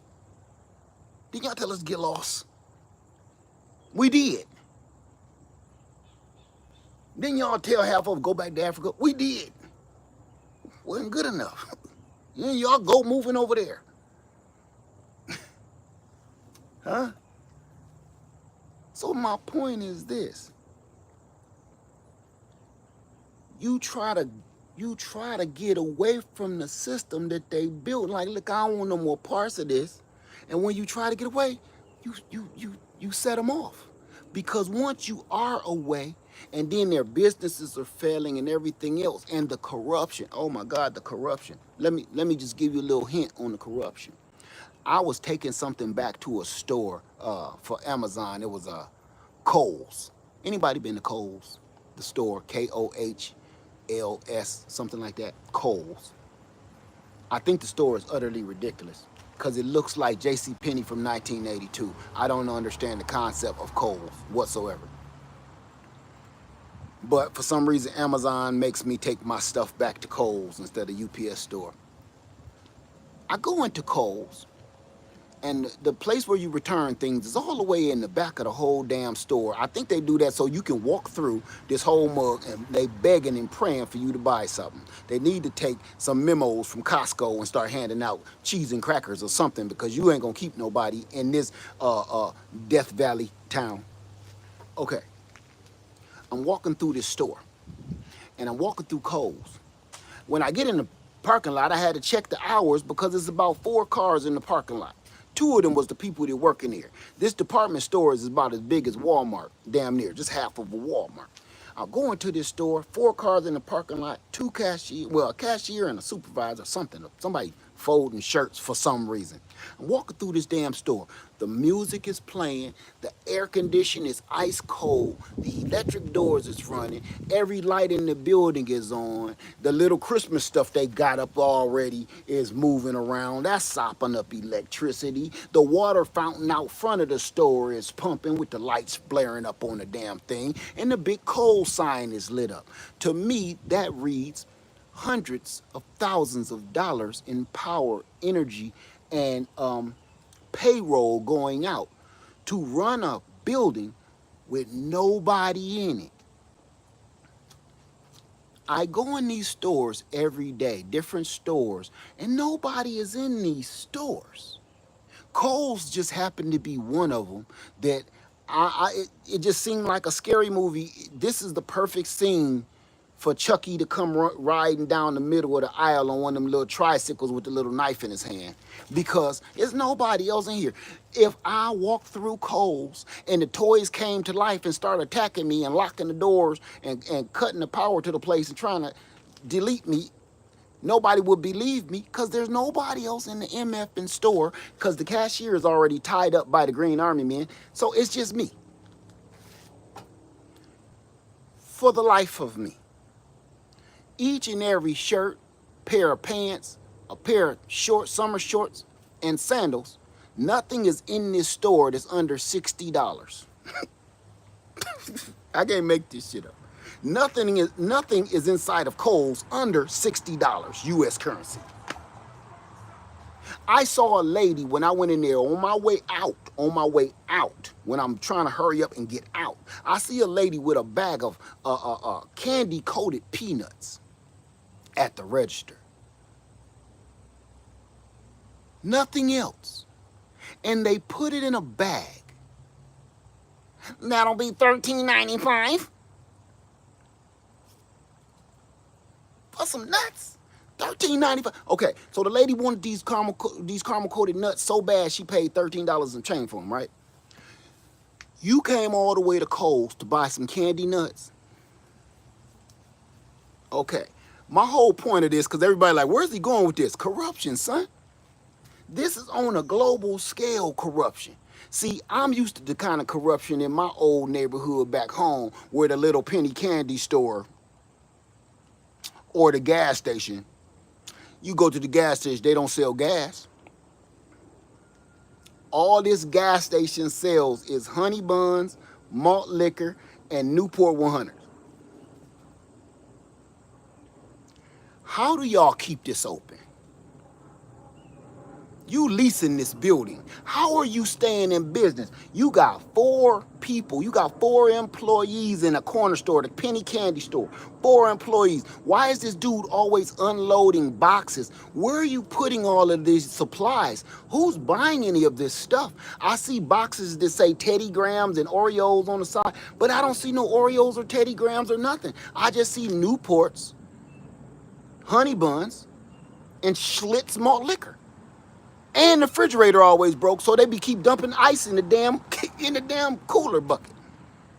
Corruption. That's a low level corruption, because we know it's something being sold out that back door that can't be sold out that front door. You dig what I'm saying? There is no difference between that corner store kind of corruption, that neighborhood low key money laundering bull crap. It's no different than this big ass Kohl's with 4 people inside of them and one of them is me. It's no different. I don't care if it's a franchise or not. If let's just say it's a franchise and somebody actually owns this Kohl's, right?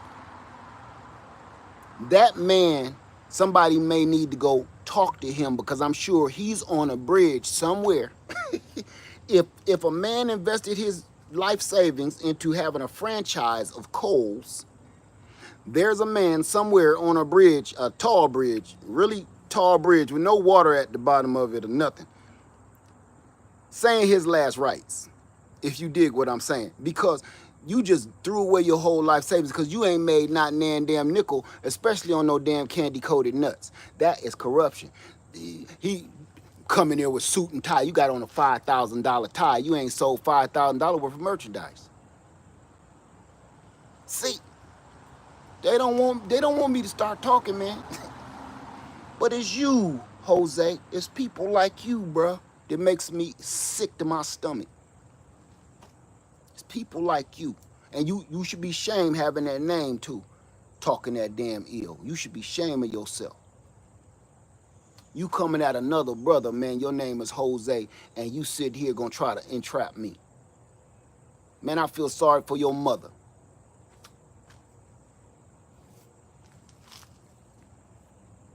No, you know what, Cheryl?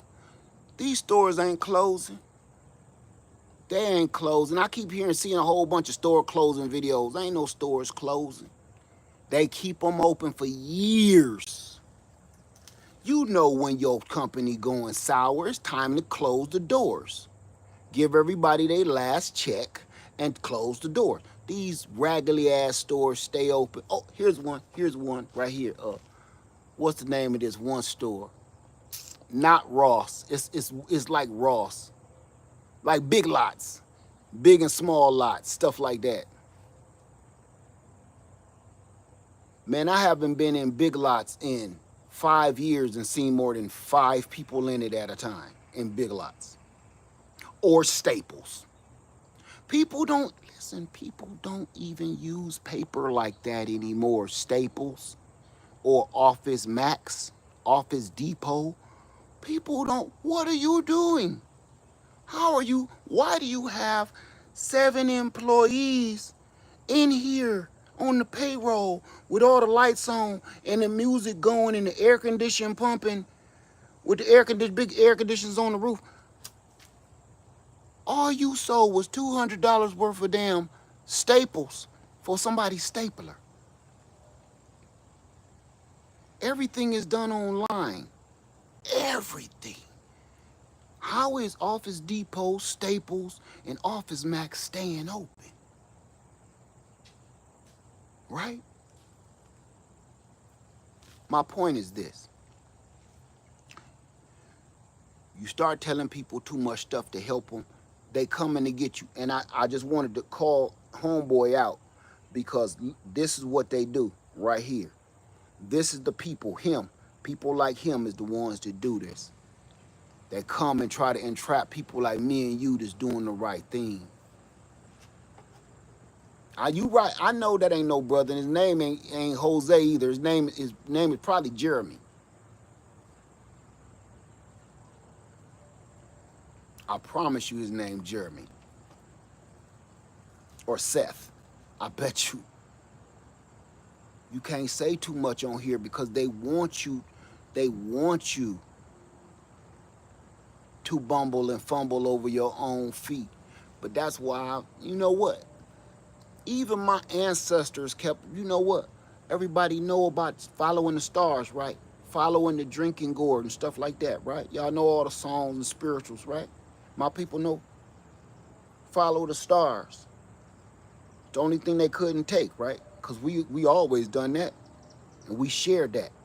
But you know what we did?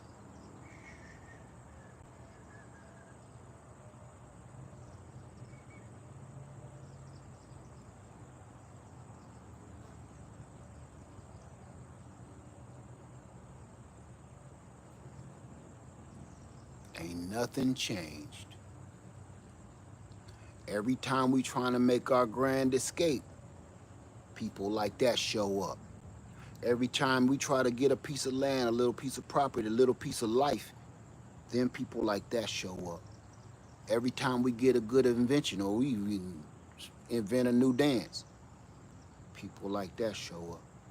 I tried to show the world my invention, chili dog. It's not an invention, but everybody start claiming it for themselves.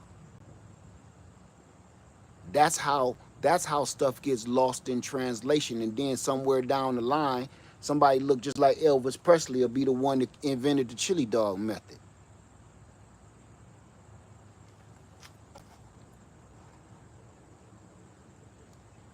It's cold. It's a cold game, man.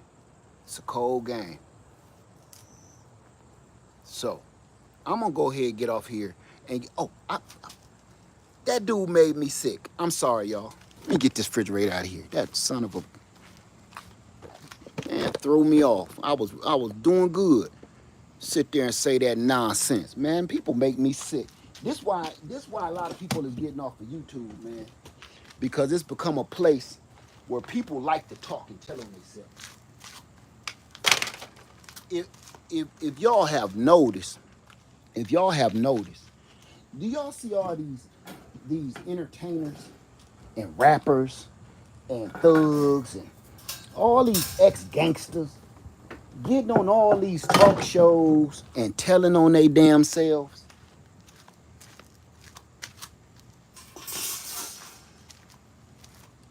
Have y'all seen this? I keep seeing all these vlogging sites, and then I see on the vlog the dude that's asking the questions on the vlog. It's his job to ask you all these intrusive ass questions, right?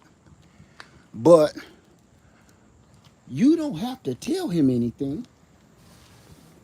Man, I hear people squealing like pigs telling their own business. Yeah, we did that one hit while we was doing a drive-by on one homeboy. We saw our other dude. We said, man, that dude, he got to go too. So we rolled down on that fool. We start blasting on him. But you know, yeah, Tupac wasn't in the car that day. That was just us going, deleting people off the face of the earth.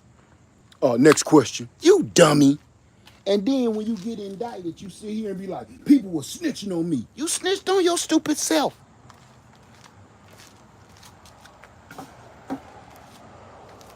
All of these actors and rappers and all of these people, man, doing this, you telling on your stupid self, and then to turn around and call somebody a snitch. You self-snitching, you ding dong.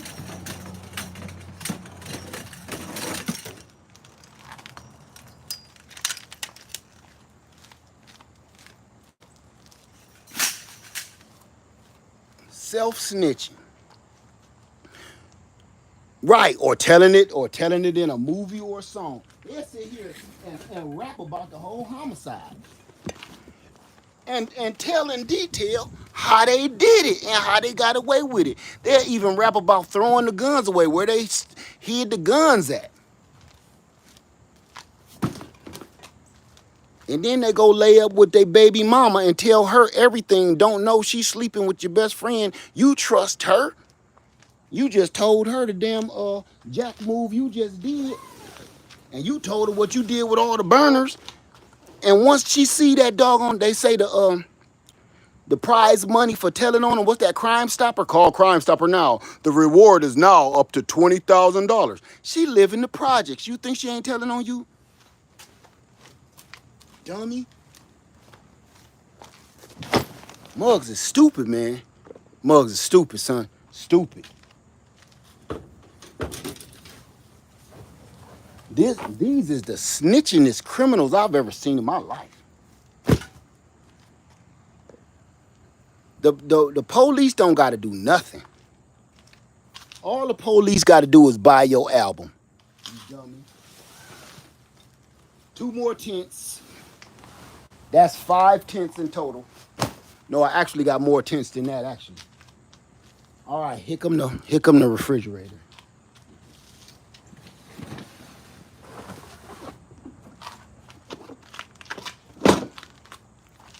I don't know what I'm gonna do with all this stuff.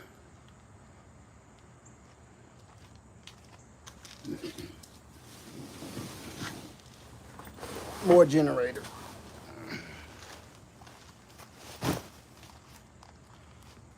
Say that's why they stay on social media, ratting on themselves. Okay, my refrigerator is still on. I think I just cut it off. I still feel it, it's ice cold.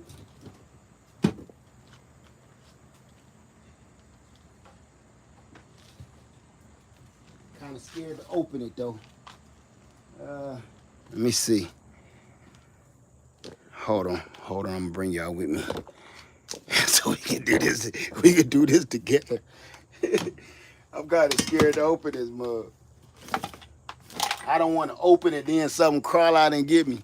Say, I'm glad I grew up in the neighborhood I got. Okay. Listen, y'all. This is my favorite toy of all time. The EcoFlow Wave. This is my favorite EcoFlow product of all time. Of all the EcoFlow stuff, this is my favorite.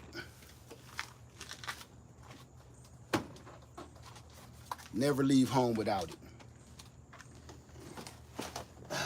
Oh, somebody asked me, what did I bring that led? Is that a TV? Yes, it's just turned around because I didn't want it to crack the screen.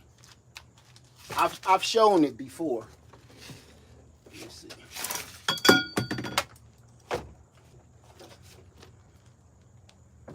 See.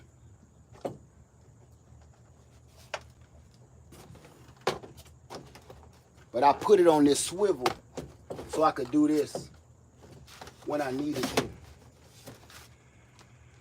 All right. Refrigerator is my main goal. But you see how I got all the weight distributed? That's the wheel right here. I got all the generators over the axle. I'm glad I got a chance to show you. All that other stuff is lightweight stuff, chairs and stuff like that. But all the generators and all the tents and the weight, heavy weight, was right here. If you can see that. That's how you load a trailer.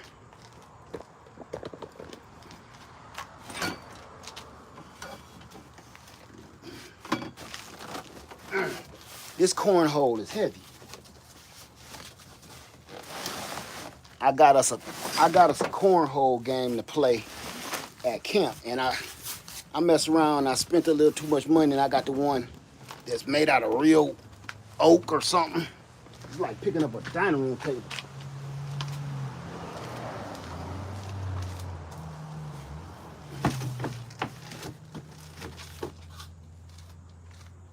Because I wanted the one that's going to last for years. Okay, any questions? Let me see. Say, wow, you have a lot in there. You have no idea. Just to show you real quick. This is what I've taken out since y'all keep saying take stuff out the trailer. And I still got stuff all the way over there in front of the house. And stuff right here. And there's still some in here. Just to give you an idea. Let me see. I'm still looking for y'all questions. The visual of the heavy stuff over the axle is cool. That's why I wanted to show you that. So you can understand how I'm doing this. This is 2 gas generators here, full of fuel. This is 2 solar generators here and this extra battery. Here's the Delta Pro 3, we use that at camp, and it's really heavy. It's here, and I got a refrigerator freezer full of food right here. That's why I can't move it, because it's normally fairly lightweight where I can handle it, but it's full of food. Good food, too.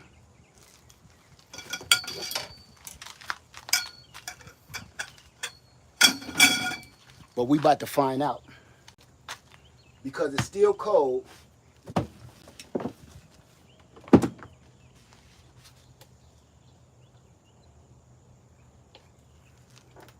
Somewhere I cut this off.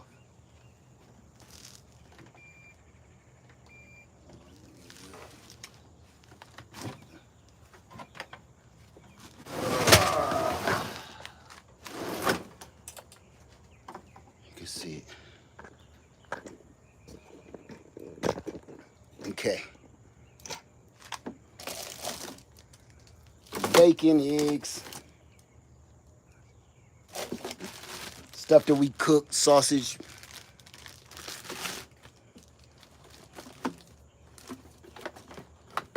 Biscuits.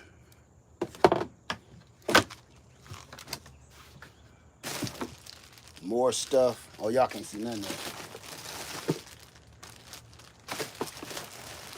Got tons of food. Now, I'm going to have her help me take this out because this is serious right here. Or I'll just go grocery shop and get all the food out of it first.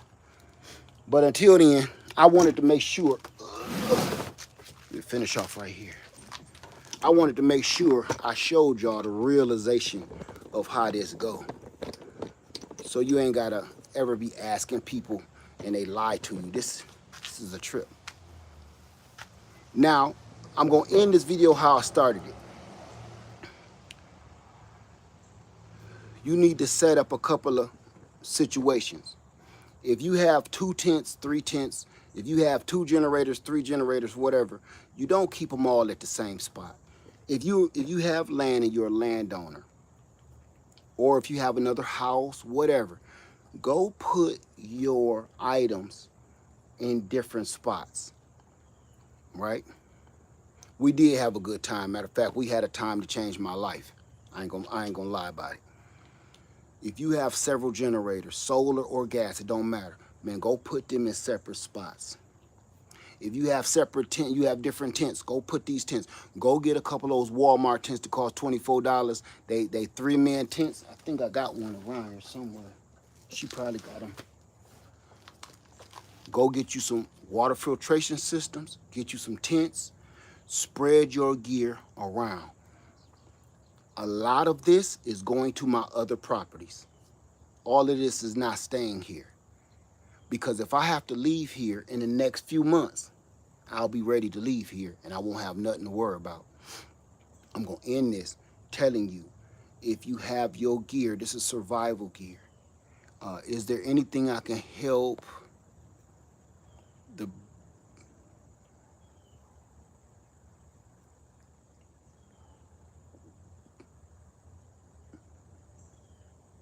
No, just keep that. If you're in Chicago, keep a small tree in the house for now. Thank you. Who is that? Man, it looked like Gentle Steaks. Oh, Gene Strauss. Thank you for that. Say a couple of years ago. I can't read your message. I don't know what it's saying. Something is messed up, but it won't let me read your message. Thank you. I see peace and blessings, but I can't read the rest. How can I contact you, Led? Email me, ledfarmerserver3@yahoo.com. Which refrigerator is that, Led? I'm going to put everything in the description box below so everybody know everything. I ain't got to keep repeating it, okay? All the stuff that I'm talking about, I'm going to put in the description box below. Thank you, Tyrone Underwood. So, I'm going to say this. And I know it's not a popular thing to say, especially for a content creator right now. But I'm going to say it any old way, okay?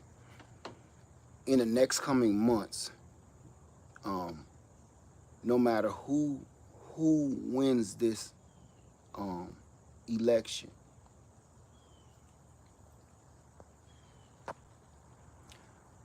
no matter who wins this election, Be ready for crazy people to start acting up. Be ready to protect yourself from nonsense. There's no other way I can say that. I don't care who you vote for because it's none of my business. But I will say this. I have never seen this level of crazy in all of my life. I've read in the Bible about following false gods. And, I've only seen things like, glutton and greed, and you idolizing your car, or you idolizing this woman you so-called love so much because she got some big knockers and some big cheeks, and idolizing jewelry. And that's what I always visualize that as a false god. I've never actually seen a person like they had in the Bible, like when they made what was it, a golden bull? What was it? Please refresh my memory. And they start worshiping this thing. What was it? It was a gold statue. I want to say it was a bull, a calf, the golden calf. I always call it a bull. I've never actually seen anything like this. The closest that I've ever seen to this was Elvis Presley, Michael Jackson, and in my lifetime now, okay? Elvis Presley, Michael Jackson, and Michael Jordan. Those people they worship to the point they could do no wrong.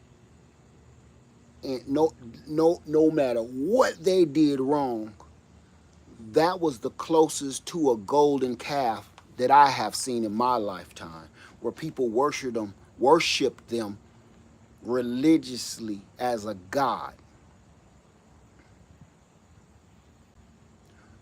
Michael Jackson is gone. Michael Jordan is crazy. Elvis Presley is gone. There's a new one. Whether you love him or you hate him, there's a new idol. So everybody's like, what you talking about, Ledge? You don't like that dude? Look, I'm not getting on who you like and who you don't. I'm telling you, there's an idol. When somebody does something so heinous and wicked and evil that you keep making excuses for them, you idolize that person. You don't call them on their bullshit.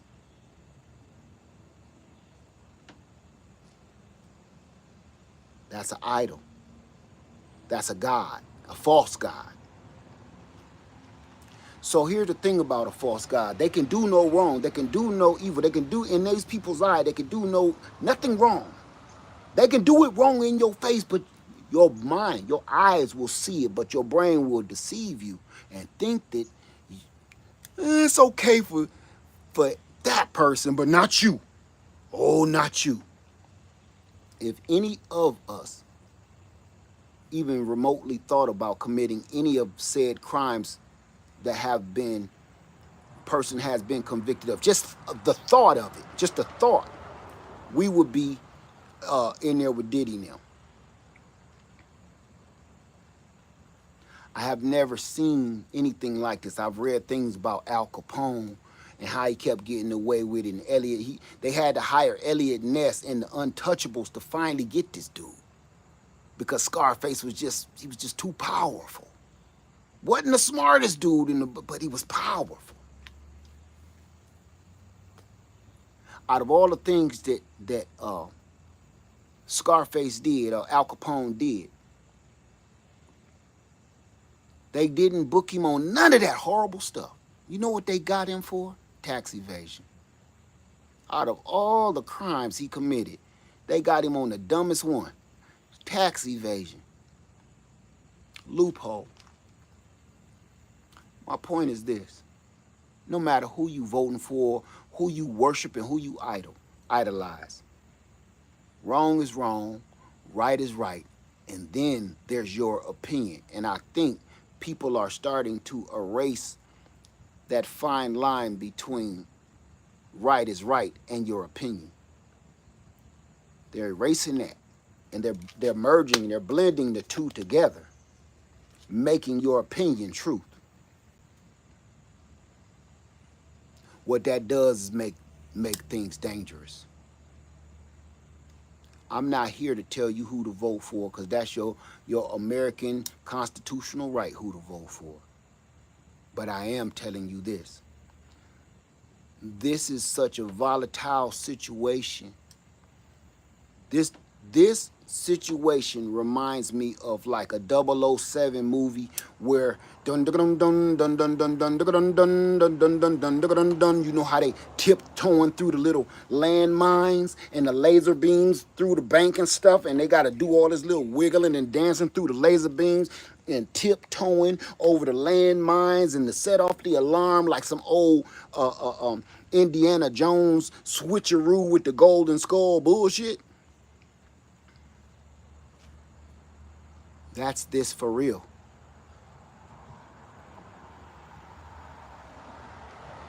I'm so sick and tired of this whole situation.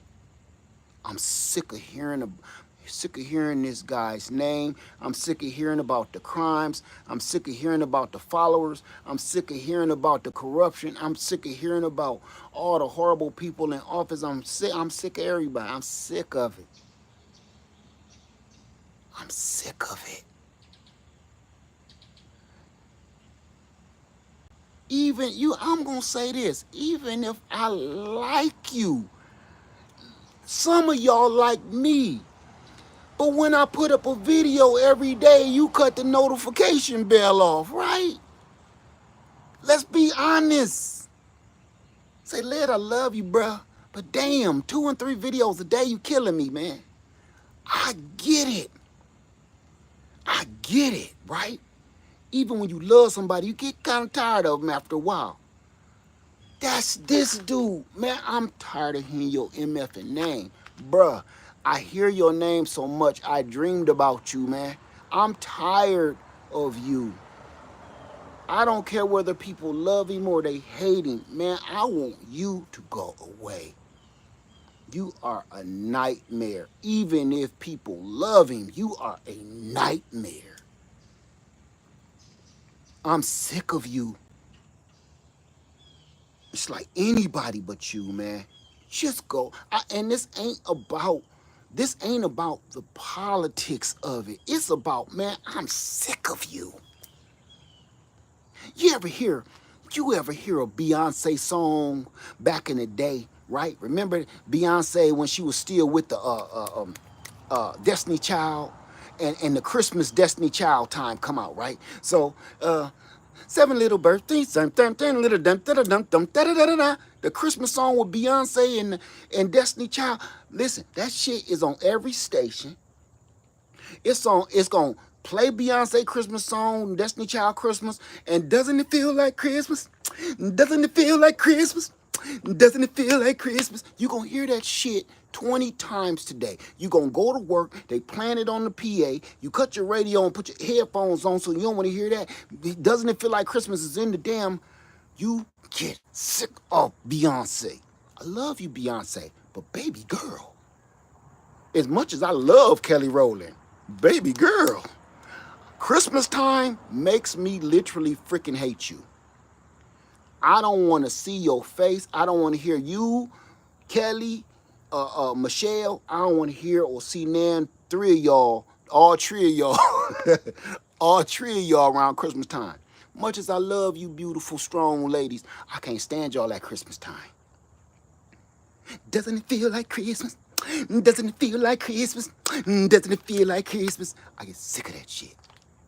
And listen, you know how even when Christmas time come and that feeling, whether you celebrate it or not, you used to one way or other. And that feeling of family, that feeling of togetherness, that feeling of love and compassion, and that feeling of gratitude and repentance comes out in you when you hear, have yourself A merry little Christmas, right?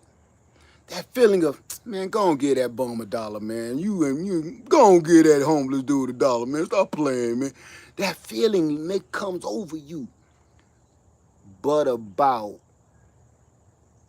December 24th and a half-ish, if you hear one more Christmas song, somebody gonna lose a limb. Tell me I'm lying when I ain't. So this doesn't matter about your politics. This ain't that. This is, man, I'm sick of you. I can't turn on a channel and not see you. I cannot click on TV, social media, the radio, and not hear your MFing name every freaking day. And what have we turned him into? And when people think that I'm not saying he ain't a false God, I can prove it, because you speak his name every day more than Jesus. How did you not make him a false idol, a false God, if we hear and speak his name more than we hear the Son of the Father? I need you to think about that. Even when the people open their Bibles and they pray, they even pray for him.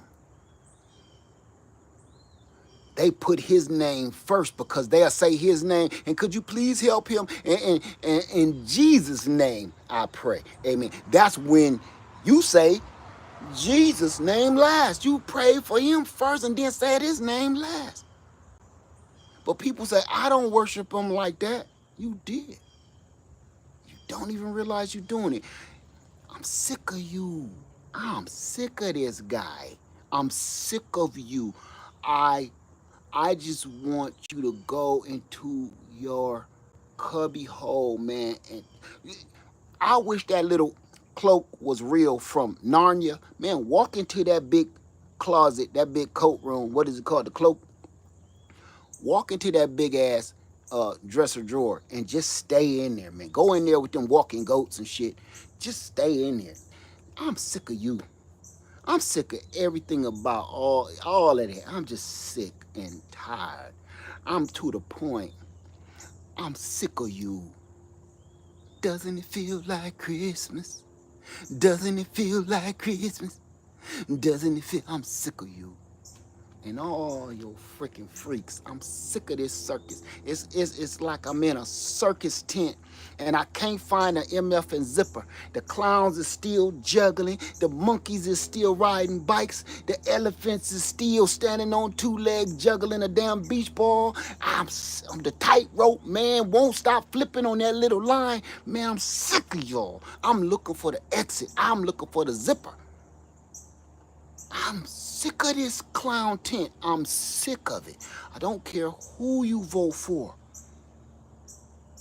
I'm exhausted. I'm sorry for ranting, y'all, but I've been bottling this up so bad it makes me want to cry. Listen, I'm exhausted. I'm exhausted from this. I'm exhausted. I'm sick of you. And I'm not going to speak on that. I'm sick of you, man. Man, go. You got too much money, man, to be getting on people's nerves this bad. Man, look, man, you a billionaire, trillionaire, whatever you been, man, take your goof ass on, man. Go away. Go away. You know what I've been waiting for? You know what I've been waiting for? Oh, my God. I've been waiting for him to grow a little heart like the Grinch did. Yeah, the witches in the wardrobe, something like that. You remember even the Grinch, man. Even the Grinch, little tiny cold black heart shivered off the ice and got big and started pumping some blood and some love back into him. Remember that shit?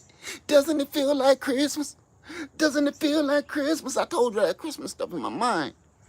I'm telling you, sometimes I feel like I'm losing my freaking stitches, man. Yo, Even the Grinch had a heart at the end, man. Even the Grinch had a heart. And then at the end, he was holding everybody's hand around the tree. Bah-hoo, foray, bah-hoo, foray, bling, bloom, bling, doom, doom, ding, dong, ding. Even the Grinch, man. I'm waiting on somebody to put a damn leg warmer from the 80s around your heart, man. 'Cause horrible. Horrible, man. You're horrible, man. I can't make. It ain't cause I don't like you, man. You just horrible, man. I've never listened. You know why? Look, you know why I'm so emotional. I've never seen Pure Evil, man. I've only read about it. I've seen a couple of movies about it when they opened that damn golden casket. What was it? They opened the Ark of the Covenant, and them dudes' heads turned into skeleton meat. Remember that on the Indiana Jones? I've only seen movies about Pure Evil and what it do. Their head turn all the way around like an owl bird and stuff. I've read about it in the Bible, but I've never witnessed it. I've seen evil people, and I've seen demons. I've seen evil take over people and turn them into demons, but I never seen pure, uncut evil. I've never seen it. Like, yep, that's pure evil right there. Put it in the trunk, boys. Oh my God, I gotta laugh to keep from crying. You're horrible.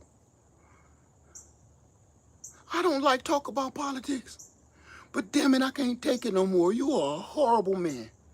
Oh, you're not a man. You're a horrible something. You're horrible. You're horrible. And I don't know who to be scared of the worst. Him or the people that worship him, because they're dangerous.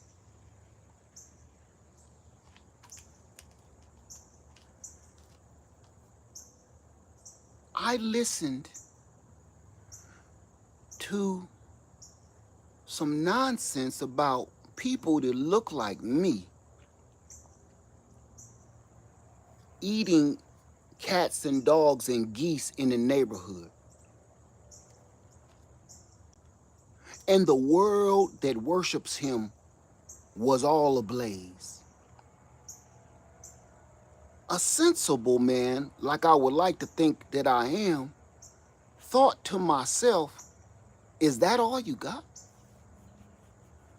And this is why I said that. Because everybody that believed him talking about that they're eating all the animals in the neighborhoods are the exact same people that take their pellet gun off their back porch and pop a squirrel, a possum, a raccoon, a deer, and fish out of the stocked pond in their backyard, bringing the goose in, bring in the fish that they caught out of their neighborhood HOA stocked pond, cook it up for dinner, and have a wonderful night. Those are the same people that do the exact same thing that they're accusing people of. It's ridiculous. You're accusing people of a lie. And the people that believe you actually do it. They actually go out and grab a couple of geese. There's about 400 of them in my backyard. And it made me think like, so grabbing the geese is a bad thing, y'all saying? I need to know for a friend, because I'm just saying. Every sumbitch that went up in arms and talked about, oh my God, we doomed now. They done ate about 4 Canadian geese.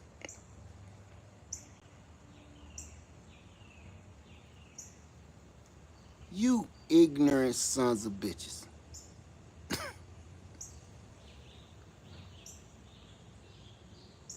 I can understand you believing that this is the richest guy on the planet. But when you start believing stuff like that, you need your head examined. Because you believe the lie that's so utterly MF and ridiculous. When you haven't even checked yourself, you casting stones because you know you ate some squirrel meat. You know you ate some possum meat out your backyard. You know good and well you was going through the neighborhood. Stop, man.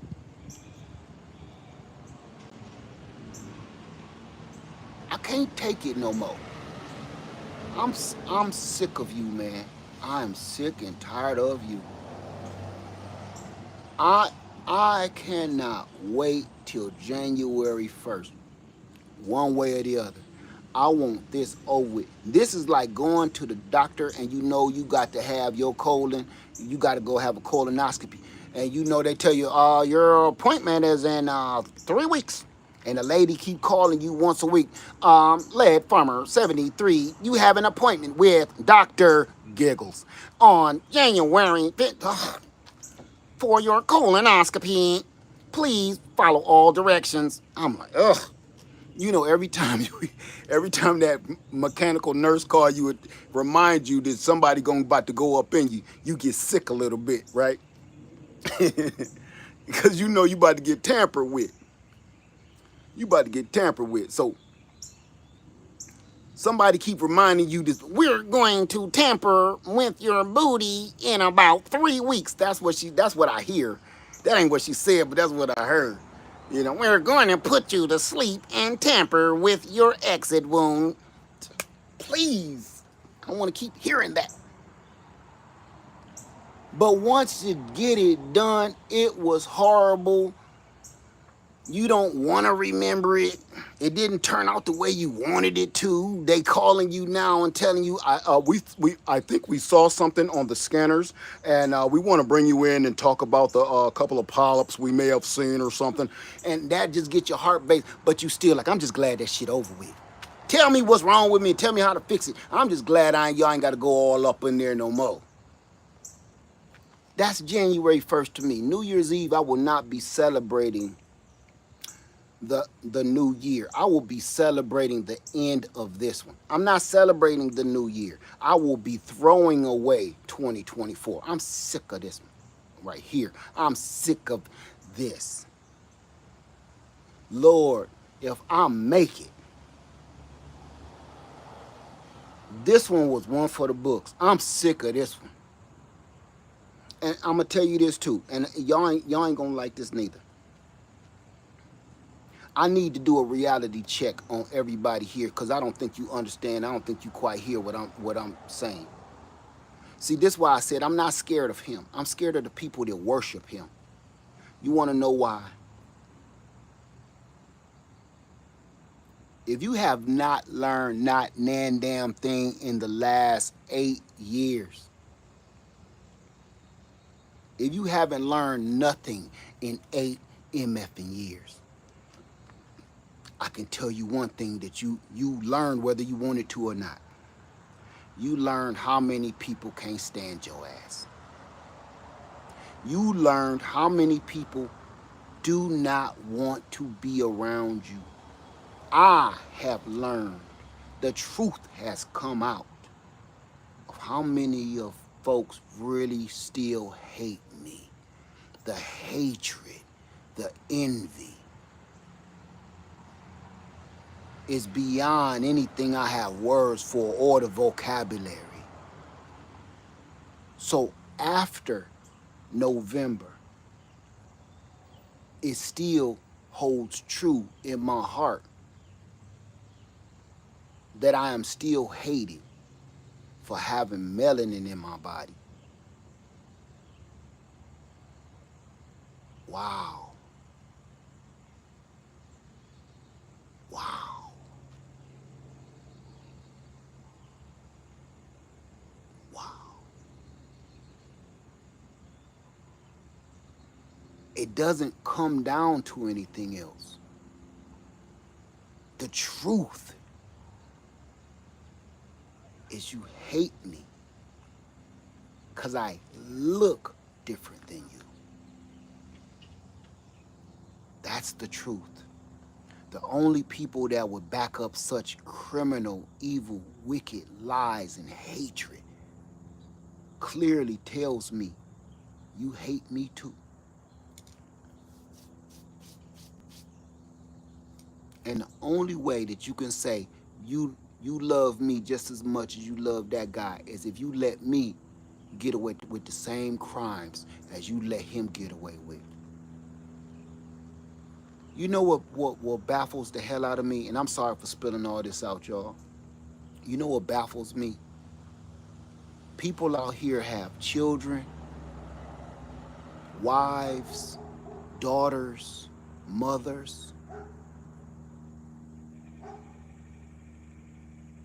The things that this man has gotten away with, he did that to somebody's child.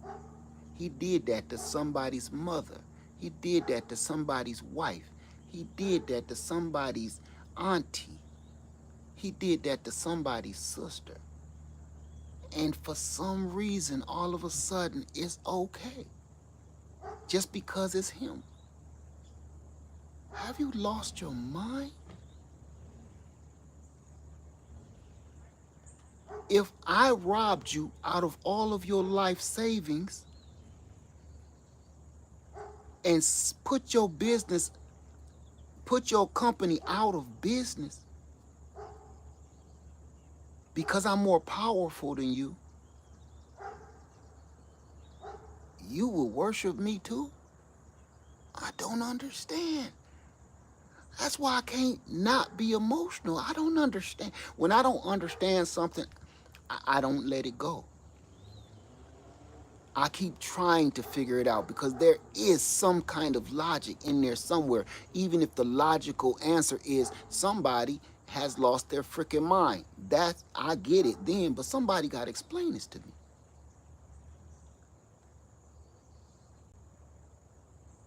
I don't understand. What do you think this man is coming to do for you?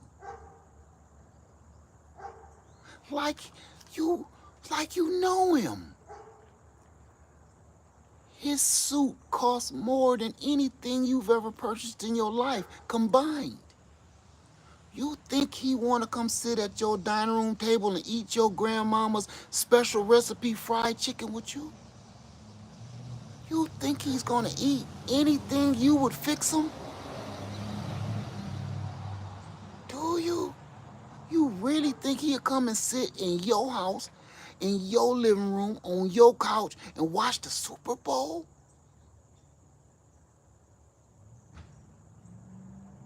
What the fuck is we doing? What are we doing? Half of the people that get anywhere near him, he kind of cringe a little bit. Haven't you noticed? This is forever. You get anywhere close to him, he kind of tighten up his whole butthole. He thinks you're scum.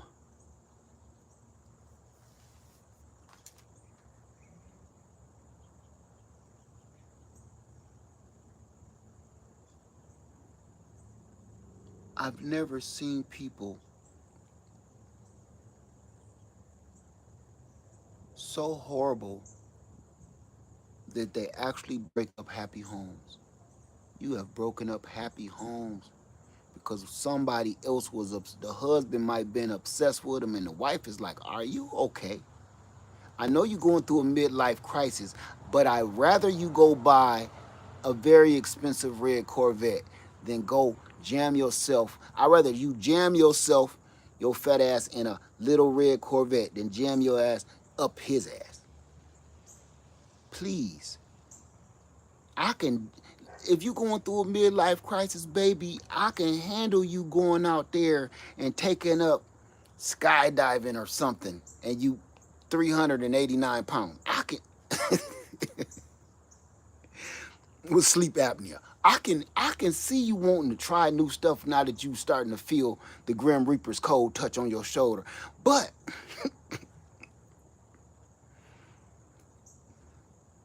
This is inexplainable that your midlife crisis is to worship a person.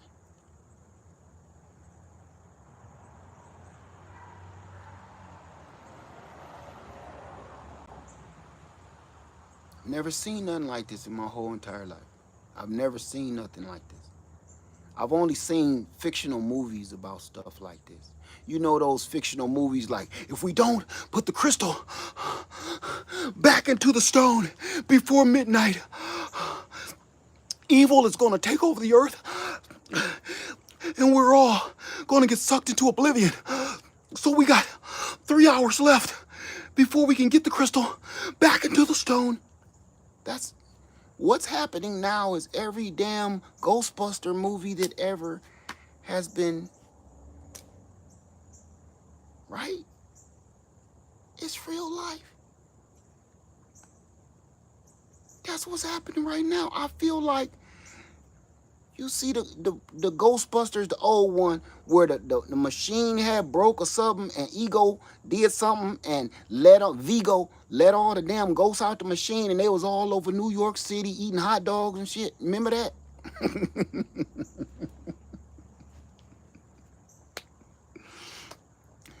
And they all had to come together on Ghostbusters, like, we gotta cross our streams to add up more power, and we gotta do it before midnight, because that's when it's gonna be too powerful to stop. This shit is real. We got a real fucking Vigo in real life. Oh God.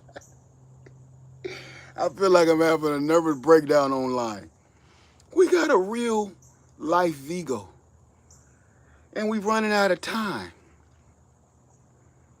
And everybody and their daddy trying to stop them. And all them little demon dogs just jumping around. And all the ghosts is running around the cities, marching up and down the street with flags on the back of their pickup trucks and whatnot. And I'm like, what the fuck is going on, man?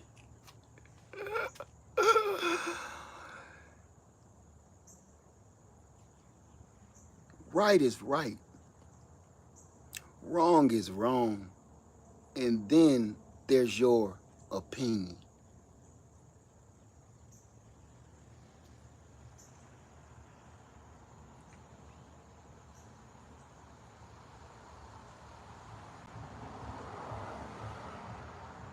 I've never seen anything like this.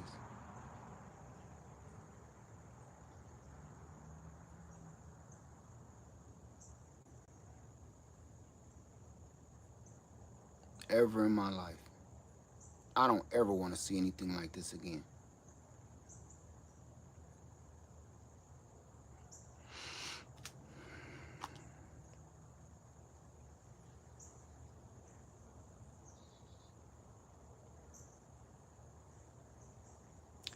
Sorry for ranting.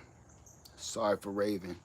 But I literally bottle this up inside me every time I go on here. And I try not to speak on it. But I can't take it. I cannot take it. I am so sick of this guy. I just want this guy to go away. Please just go away. Take your money. Look, I'ma even say this, man, look, will you go away if they promise not to lock you up? Just go away. Please.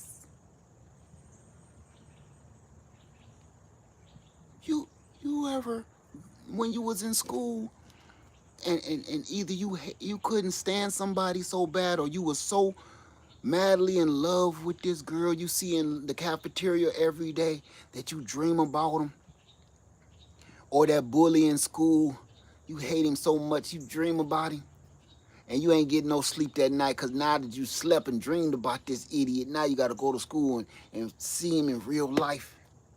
I'm sick of you. I see you in my nightmares. I see you on social media.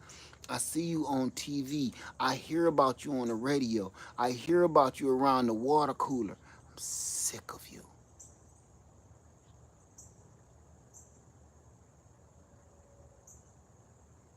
just sick of hearing your name. This ain't got nothing to do with my political stance. It got everything to do with, boy, am I sick of hearing your name. I'm sick of seeing you. I'm sick of hearing your voice. I just want you to take your money, go buy you a secret island some damn where, and take that broad with you, and y'all go sit on that island, man, till your day comes. Leave us alone. Sick of you. I'm sick of you. I can't eat my damn breakfast and drink my coffee without hearing your name.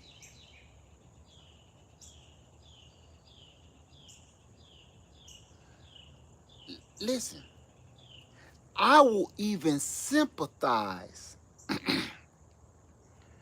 with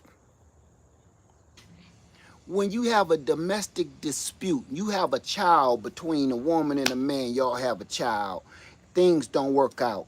And not only do things don't work out, but y'all can't stand one another. Y'all want to claw each other eyes out, but you got to hear this sumbitch name for the next at least 18 years. You got to hear it no matter whether you want to or not.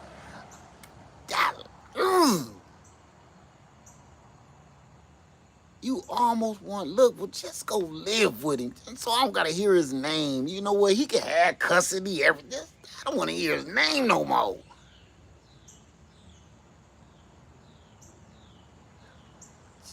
That's how I am right now.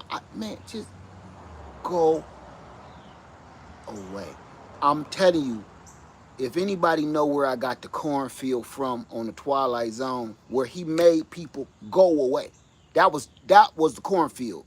If everybody still don't get that joke, he looked at you like this, did this, and you disappeared. And nobody better not speak your name or they going to the cornfield. Where's that little boy?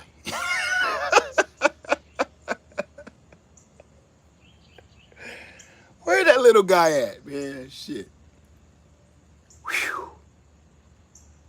That's all you gotta do is look at him like this, man. Where is he at? That movie wasn't that old. He's still alive. And I don't think that was all the way no movie. I think that little boy, you see them little bug eyeballs on the little boy, he could do that for real. Man. Whew. Say next year will be a new beginning. You wanna know what?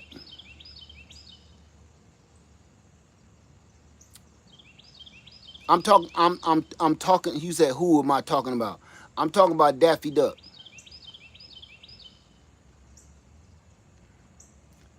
Hey yo, you said next year will be a new beginning.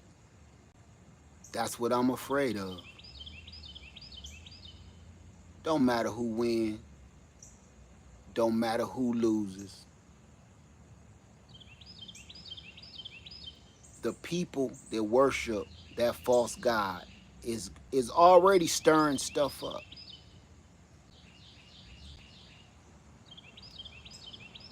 It don't matter who win, don't matter who lose. They are prepared to start a battle amongst the people, all people.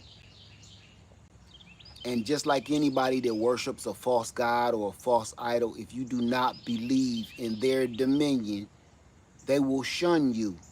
I want y'all to watch this movie. You know what? I even heard somebody say they voted for him at first and everything else. They just got sick of hearing, hey, they got sick of him too.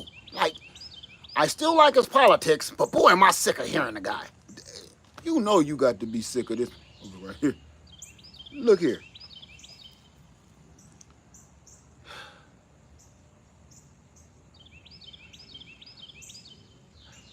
I go watch this movie called, this is going to end up being a Theater 73 watch party. How many people was back down to have one last Theater 73 watch party? How many people? Show of hands. Where we all do a virtual watch party of a movie all together like we did before. Before we watched something about Bear Country, and then another one we watched. What was the other movie we watched?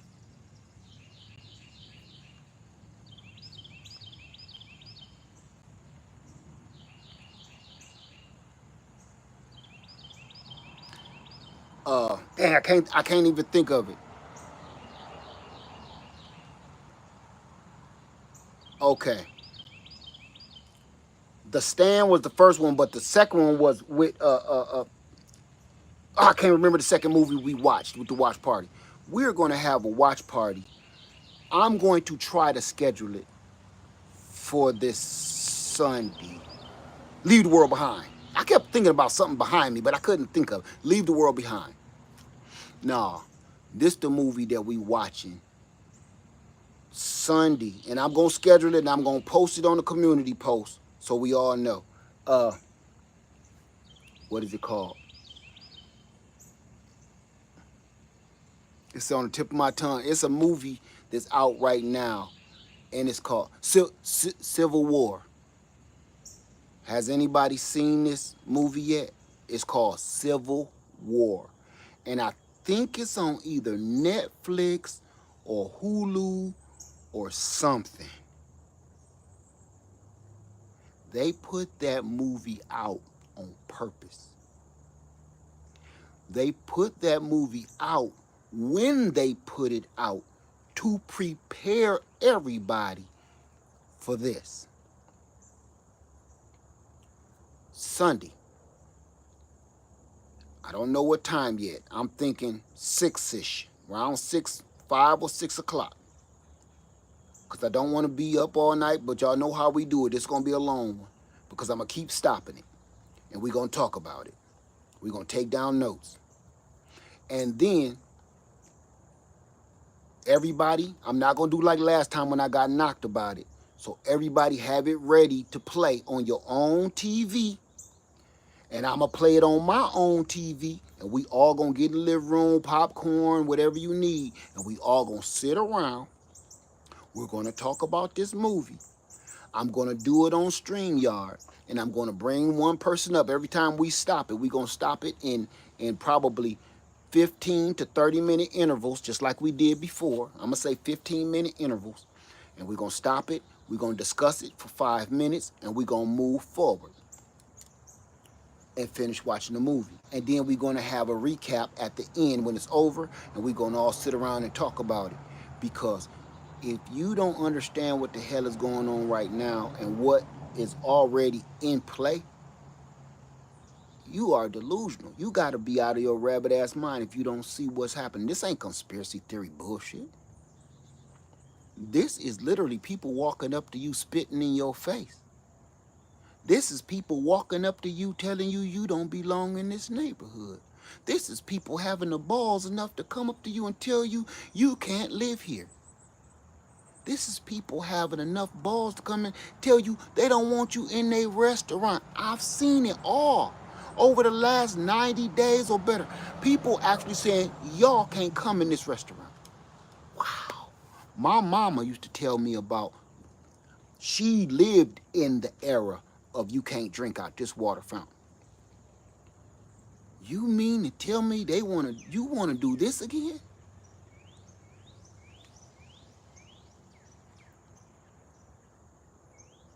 Backcountry was the one about the bear. Thank you for that, Sylvia. Yes, Backcountry. You want to do this again?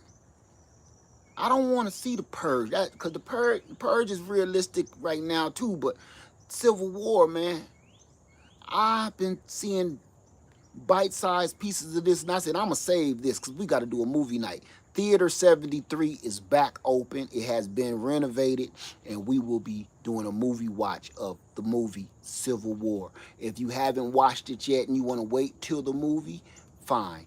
If you want to watch it now and get your notes ready for Sunday around 6, be ready.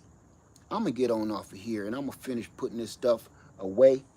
And I'm sorry for spilling on y'all, and I don't like talking about politics, but this is me. I don't belong to a party necessarily. I believe in justice.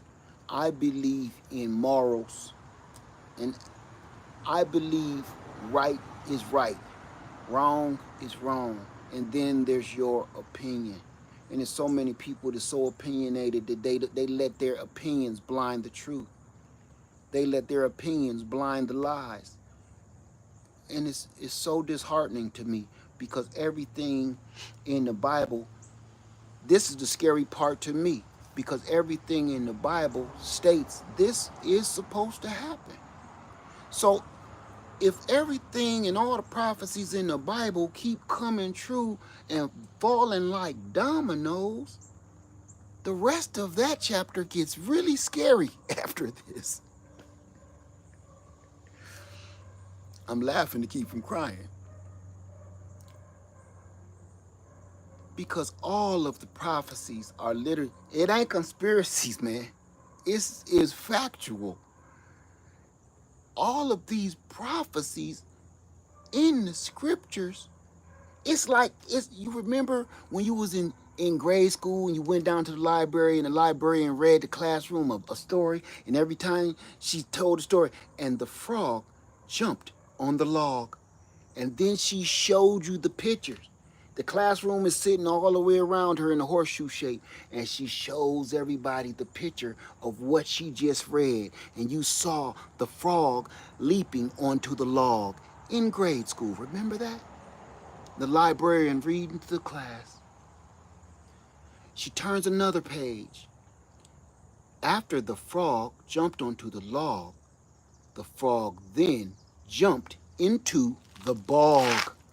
She showed the picture again, and you saw the frog jumping off the log into the bog. And she showed you the picture so your imagination could vividly feel and see the concept of the words that she just spoke.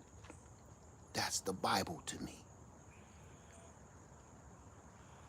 The words that I'm reading right now is like the librarian is showing me the pictures, so I can get it in my head and focus on the words. See, reading the words of Christ is one thing, but actually seeing them come to fruition is another.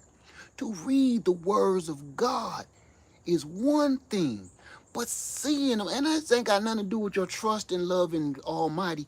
It's not. It's just we're human, we're imperfect, and as you read the words, you're trying to imagine the words. See, you're trying to put faces on the characters in the book. It's different when that librarian turns the book around and shows you the actual pictures and the depictions of the words. That's what's happening right now. We are being shown our destiny. This book was written forever ago, and it's almost like somebody is watching me and writing word for word what I'm seeing. What is that? The Truman Show? The Truman Show?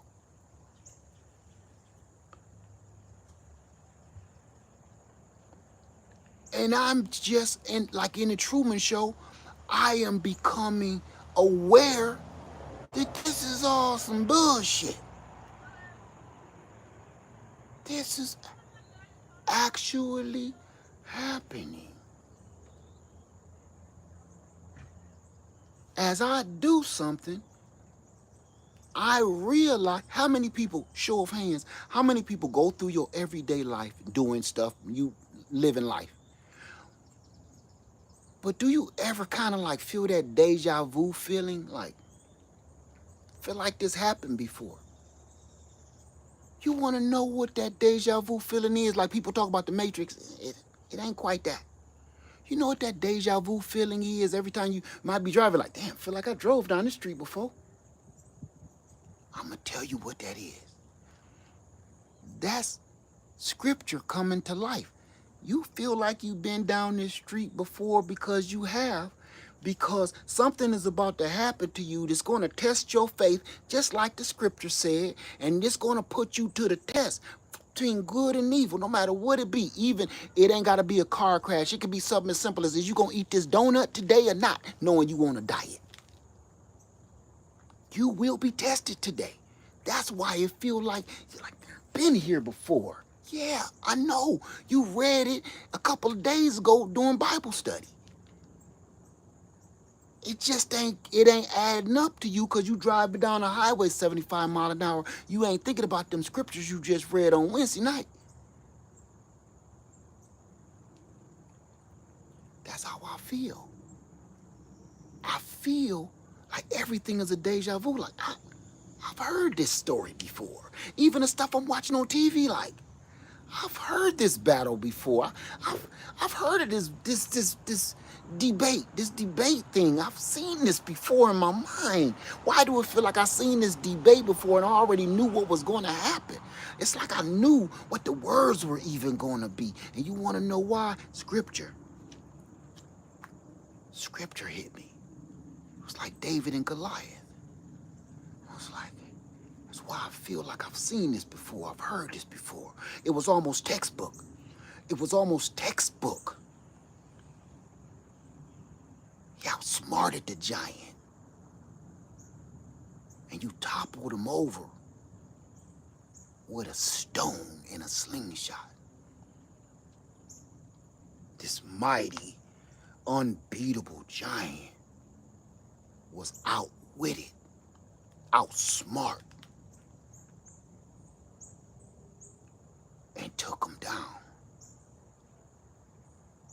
And after it was over, I was kind of like, why did I knew how that was going to go?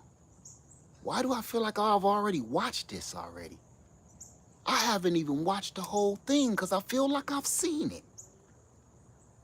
I feel like I've already watched it. Every little clip that I end up seeing that they force me to watch, I've seen that already. It's scripture.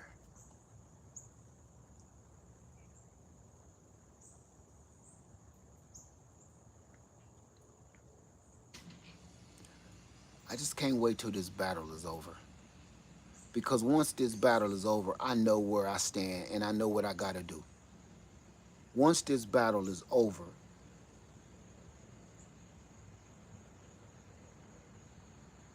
it's gonna be a lot of sadness. Because people I thought was my friends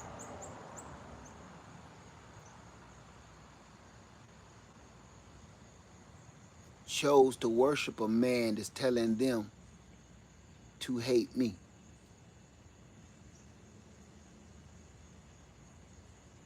People that I thought loved me unconditionally and would have my back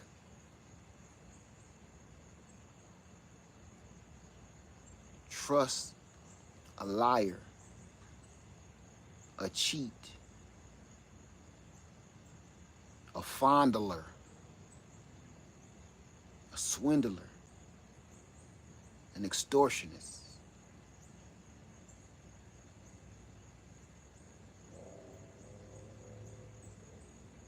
You value a lie over the truth.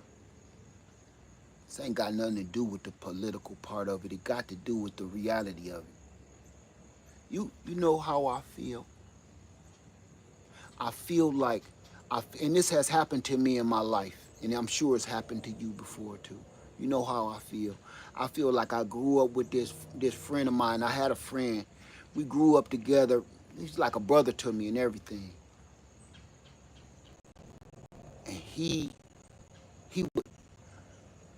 would delete somebody for me and I for him. And you know how we stopped being friends? Over a girl.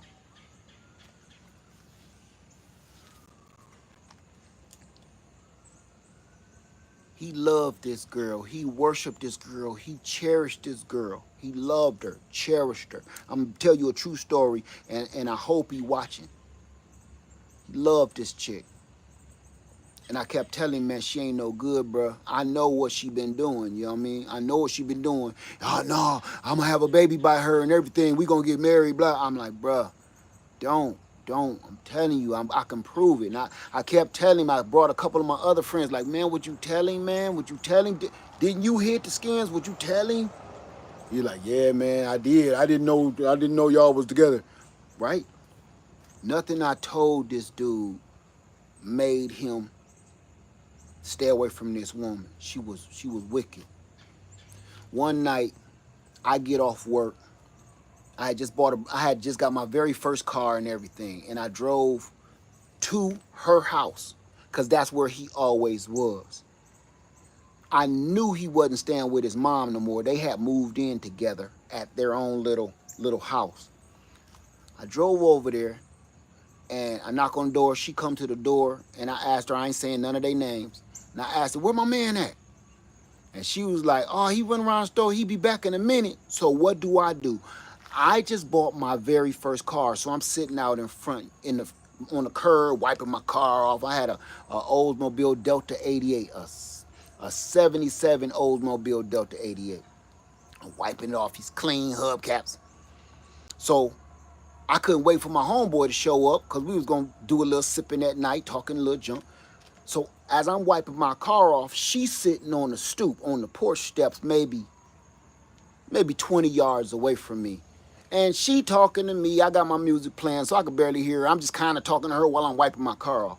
My homeboy pulls up, and he get out the car. I said, what's up, dog? He said, what the F you doing here? Oh, man, what? I came looking for you. Hey, is we still going bowling, man? You see I got them hubcaps I was talking about. Nah. Screw all that. The F you doing over here, man? And I'm like, yo, what you talking about? I told you I'm coming over here looking for you. Well, why my girl outside? That's your business. That ain't none of mine. You mean to tell? Oh, bruh, cut it out. Cut it out. Cut it out. Now, mind you, we all work together. I said, dude, cut it out. Now, I've been putting up with your bullshit for a long time, but now you crossing the line. I don't want to have nothing to do with your girl. Why? Why you talking about her like that? What's wrong with you? Have you lost your mind? Dude, I don't want your girl. I don't want to have nothing to do with her or nothing, man. I came to see you. What's wrong with you? You okay? Do you know this dude was ready to fight me? I came looking for him. I ain't got nothing to do with his girl. I had my own girl. I came looking for my homie. I'm not at my own girlfriend's house because I'm coming looking for your punk ass. So we can hang and roll, go bowling. And you accuse me of some heinous stuff like some poontang? I ain't one of them suckers. I ain't one of them suckers to fall head over heels over a girl over no stank. Period. Never have been. I don't let no girl make my judgment calls. You did, though. You was warned by me and all your other crew. We told you what was going to happen. And if you out of prison now, mother, I hope you see this. You went to prison and I warned you. I warned you about her.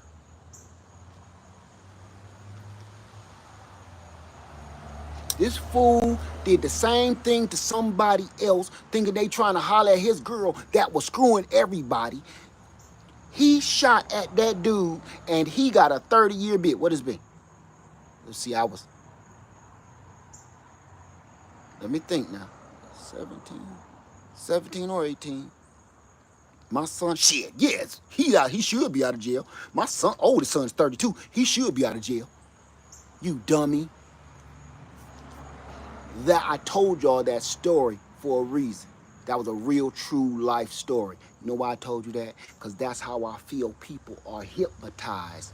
They hypnotized by this idiot, and you can't tell them nothing. They'll follow him into flames and fire and brimstone. You can't tell them nothing. They following him like this. You ever see a dog, when you cover a dog's eyes, when the mailman come, you can cover his eyes, you can cover his ears. You cannot cover a dog's scent. He can still smell it. He'll follow the scent. And that's what these people are doing, following blindly. I was so mad at my friend for that, because I said, man, we grew up together, and you think I'm gonna let a girl get between me and you, my homie, my dog, my brother? Dude, you know my mama, my daddy, my everybody. You been in my house, dude. I've been in your house. This ain't no friendship, dude. We are family. And you think I would do this to you? That's how I feel right now about these politics. These people they remind me of my friend. He was like hypnotized. He was like what they they like a zombie when they blow that dust in your face, and you be like a zombie. They blow that puffer fish stuff on you, and your ass be walking around the city like this. That's what I see. Everybody keep on wondering. Everybody keep on talking about. Remember, everybody a couple years ago was always talking about the zombies, zombie apocalypse, and we thought it was ridiculous, and we thought it was nonsensical, and we thought it was, it's fictional. It's not. It's just not in the sense that we think. This is that zombie apocalypse. Remember, on any zombie movie you ever watch, right? What you do? Don't bite me. Hey, Willie, it's me, your friend, remember? It's me. Don't bite me, Willie, don't. Right? He can't see you. He just want to bite your brains out. He can't hear nothing you saying. He don't hear you begging and pleading for your life. He just want to taste your brains. This is the zombie apocalypse. Everybody even thought it was going to be rabies, right? Because rabies kind of got that same effect of TV style effect, where you be out of your freaking mind, like a dog or a fox or a raccoon.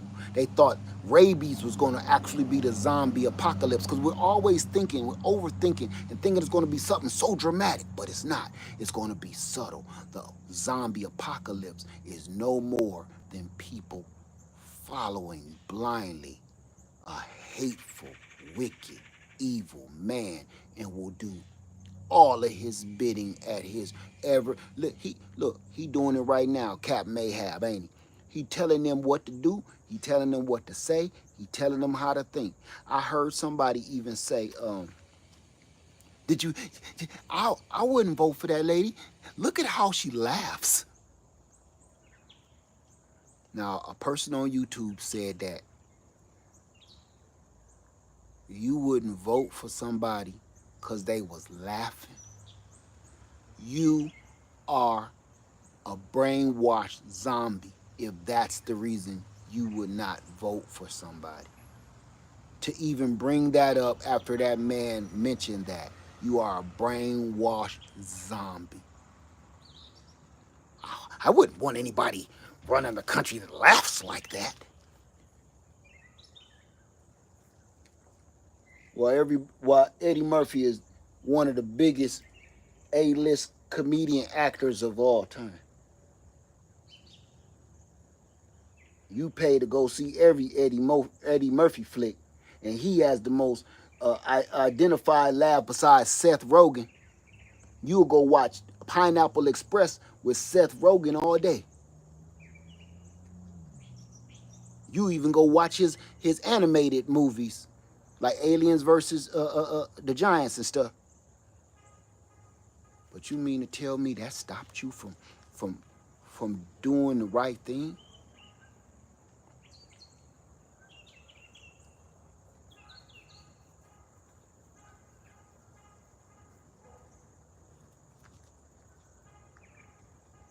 I'ma say this, and I am gonna make my stance, and I know folks ain't gonna care for it, but damn it, I'm gonna do it.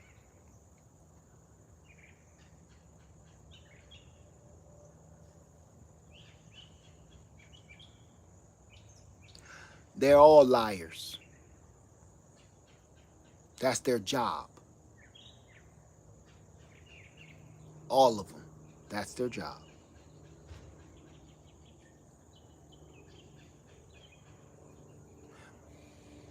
One of them is telling me they want to get rid of me, and the other one is telling me they want to help me. One of them is making people hate me, and the other one is telling me they want to help me. The other one is lying about people that look like me eating their dogs and cats, and the other one is telling me she wants me to have free health care.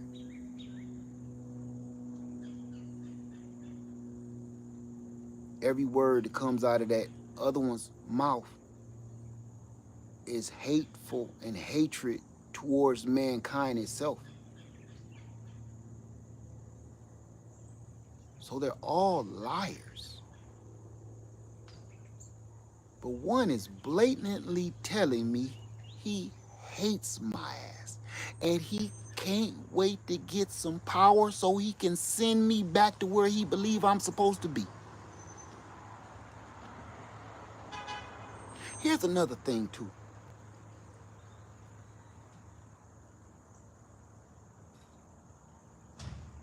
Everybody's so quick to go cast that ballot. Before you make that final decision on voting for that guy, you better go have a blood test done.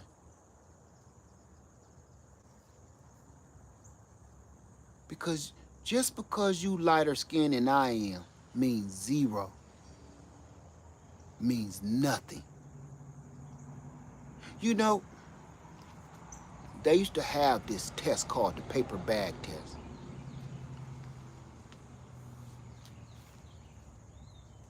And that's how they judged us. Ain't that some shit? That wasn't even long ago.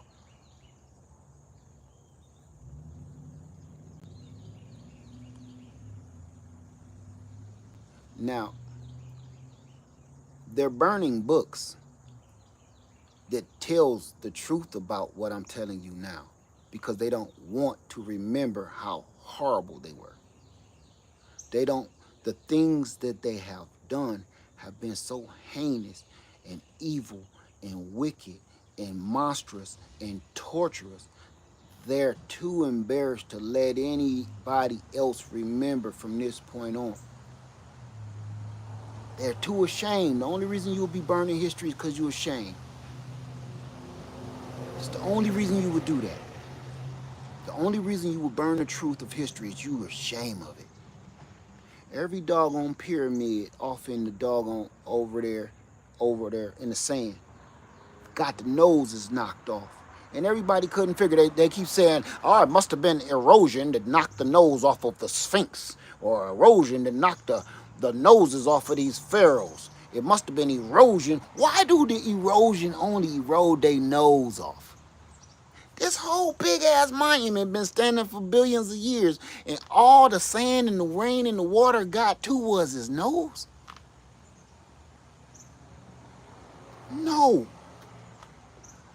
That was their way of erasing history, because their history was literally carved in stone. We use it.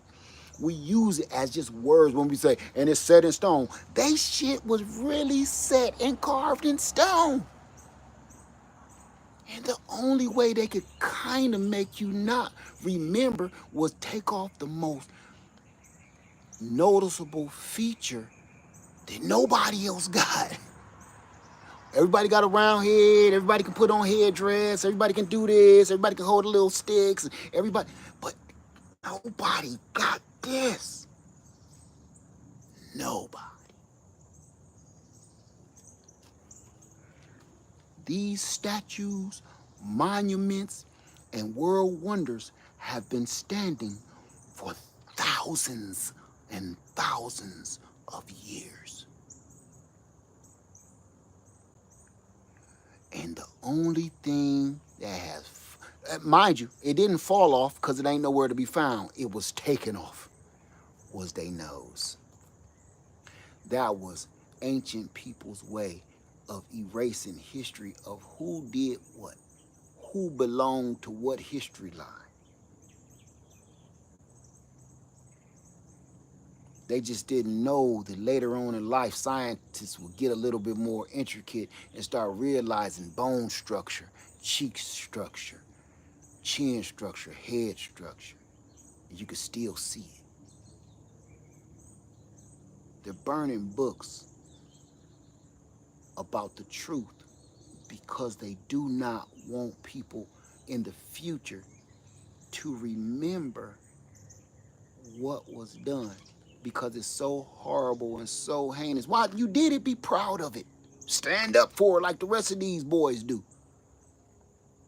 Too shameful, too hateful, too hurtful. How can you look your grandbaby in the eye and say, we did that? That gotta be hard to swallow. You know something? I ain't gotta do that. I ain't gotta look my kids nor my grandkids in the eye and say, our ancestors did that. Not proud of that, but we did it. I don't gotta do that. You do. And now you want to erase that. You can't. You cannot erase that. You can burn all the books you want to. It's not going to do anything. You people follow this false god. And for the life of me, I don't understand, like, what did he promise you? You know, more scriptures, more scriptures. The devil promised blessings to people too. Satan promises all these good, wonderful, beautiful things. He said, I'm gonna have you sit over here with me. I'm gonna make you a prince of evil. You can be right here with me. And you falling for that. All these people go to church. I told you, that's why I don't be in them churches with these people, because that's what they do, man. I told you, they don't be in love with Christ. They don't be in love with the Father. They be in love with the pastor. They be in love with the pastor, man. And you can see it sometime when you go to some of these churches. You can see it.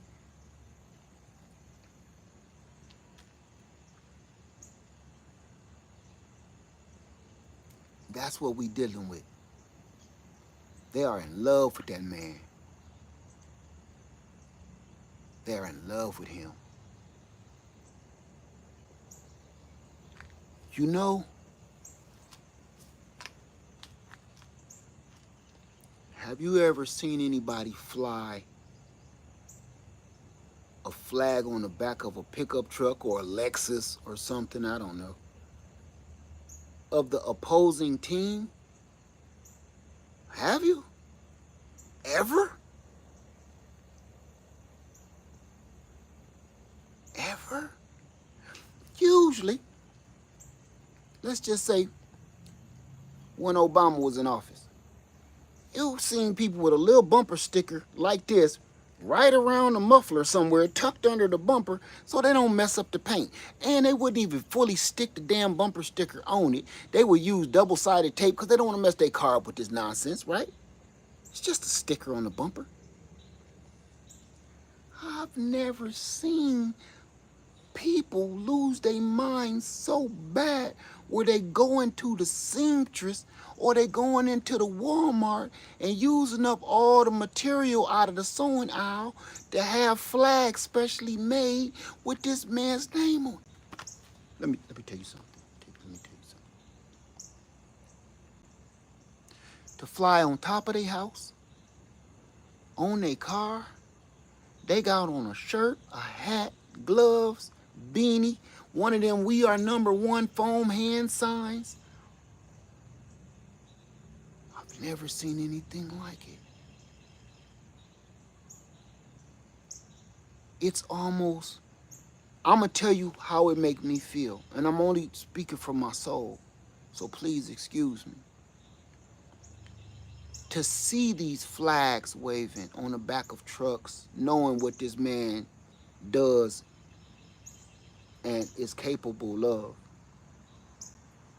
reminds me of my mom telling me stories, because my mom is from North Carolina, telling me stories of seeing the men in the little pointy hats in the middle of the night with fires and stuff going. She said the fear and the shock that came over her when she would see something like that when she was a younger girl.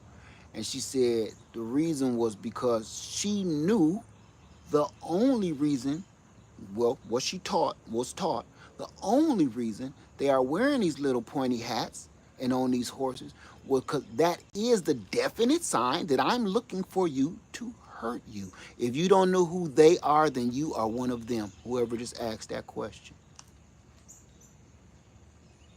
With everything I've spoken tonight, if you don't know who they are, you are them. If you feel no anguish right now, you are the cause of it.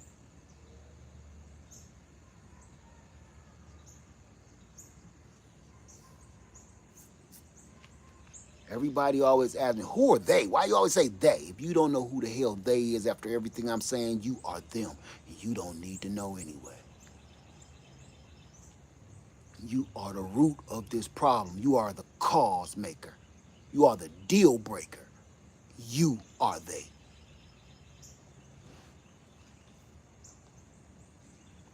People want to make this about race. No, I'm talking about worshiping false idols. So if you don't know who they are, you are a worshiper of that wicked, evil demon.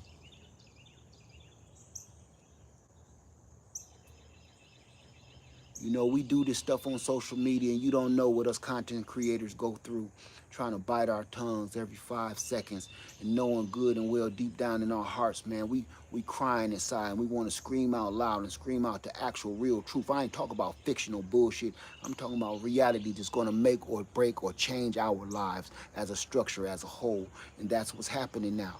Do you understand? Any of y'all understand right now? Everything relies on what's about to happen in 60 days. I feel like this is a freaking countdown till a freaking asteroid about to hit the planet. That's how I feel. Every time say, yep, in just less than 60 days, we're going to be, every time they say that, man, I got to go take a shit. I get this feeling in my stomach, man. I gotta go to the bathroom, puke or poop or something. Because I feel like that freaking in school, you know the test is tomorrow and you ain't studied. That feeling. You done stayed up all night trying to study and you don't even know what you reading. And every hour by hour, the time to go back to school to take the test is getting closer and closer, and you don't know nothing no more than when you first open the book than when you close to put your clothes on for school. You know you're gonna flunk. I feel that freaking gut-wrenching, nervous tension in my soul right now, because I feel like the countdown to November is like a countdown to the point where we can all see the asteroid now. Right? We done heard about it for 6 months, but now we can actually see it. Kind of blocking the sun a little bit. And they done gave us less than 60 days to get your shit in order. That's how I feel. I don't feel like this is going to be a celebration at all, no matter who wins. I feel like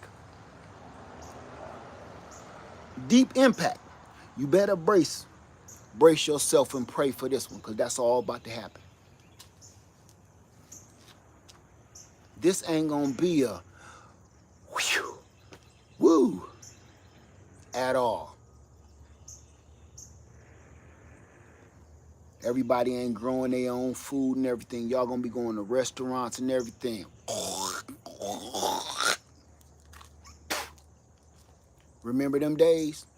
Or you don't, because you only seen it in movies. Or you only heard your grandmama say it. Or you only heard your mom and your daddy say it. You want this burger? There you go.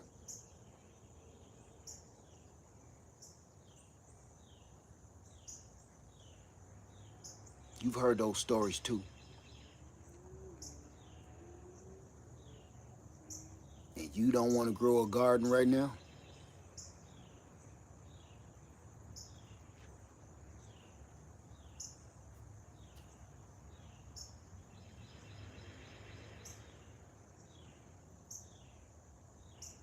Let me get over here.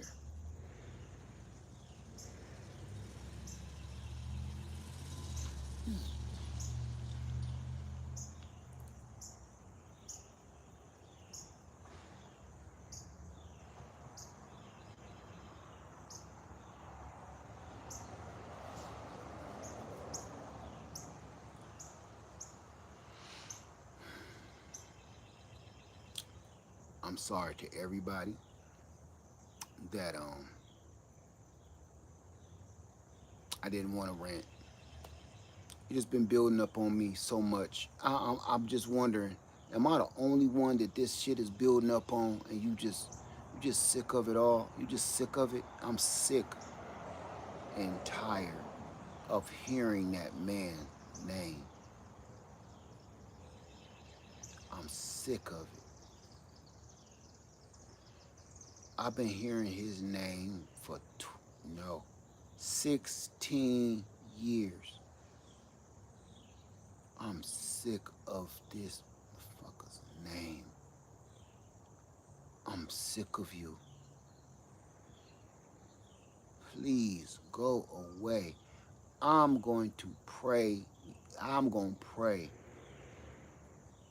Go away. When I say I hope you cast out all these demons, add that one to the book.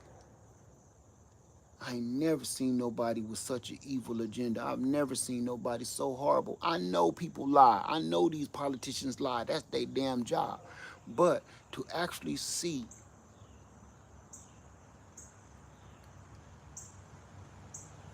somebody so evil, and they tell you, and they call you names, and I've never seen somebody call somebody names and ruin their lives and their children like, Dad, did he call you that? Oh, yeah, but he was just kidding, son. Like George McFly. And then he called you names that made the world laugh at you. One minute you dogging him, he called you a bunch of funny names. Everybody across the globe is laughing at you, and then you turn around and you jam yourself right up in his butthole. Couldn't get you out with a crowbar, you up there so far. I'm like, what happened? What happened? How did you just be against this man and everything he say so bad that you even call him back name, to the point I know why. I've seen this before. I've seen this. Why am I just now thinking of this? I get it. I get it. I know why. Here I am getting all nervous and weirded out about I didn't understand what was going on. I've showed y'all this before, right? And I'm going to show you again. I don't know how I messed this up. I'm relieved now, y'all. I feel better.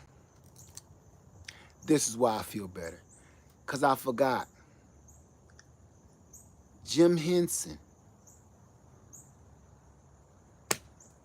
I told y'all this years ago. The Jim Henson effect. That's why. You know, Jim Henson, the Muppets.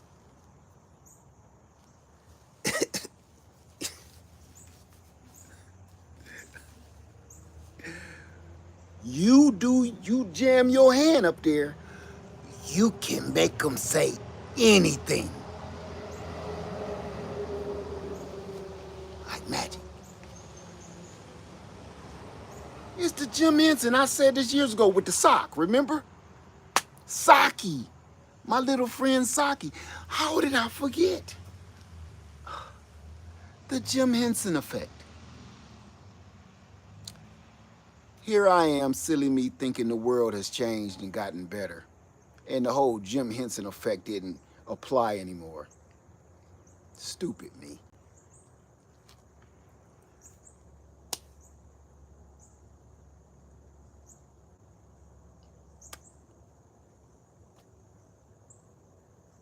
I had a friend here on YouTube.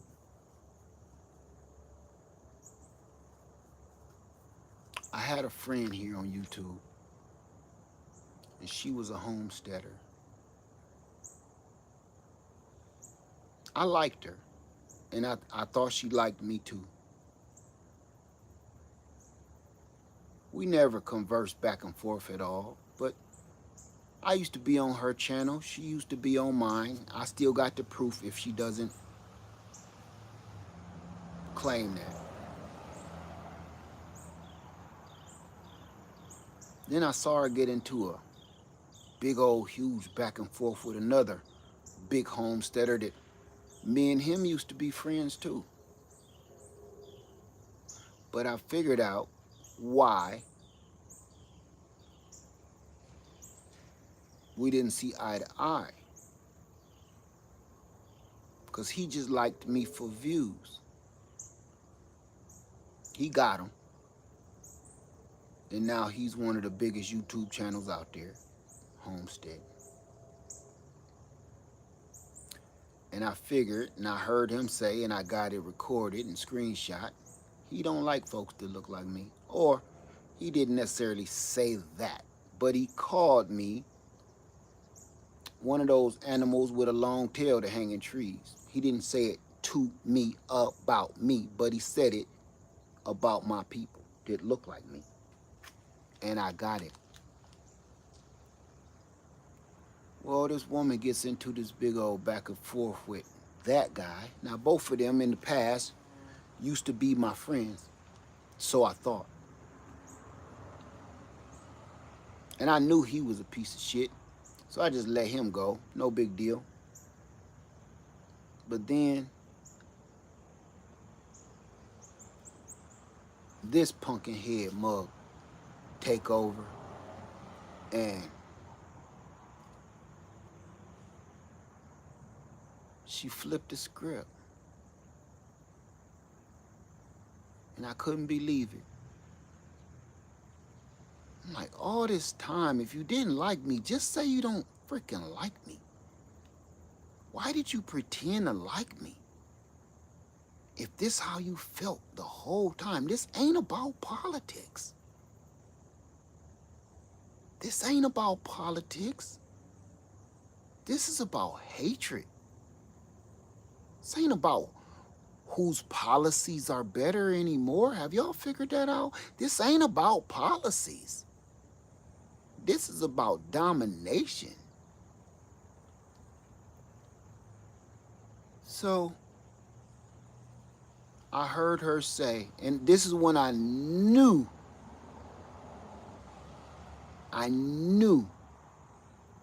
she was one of those zombies.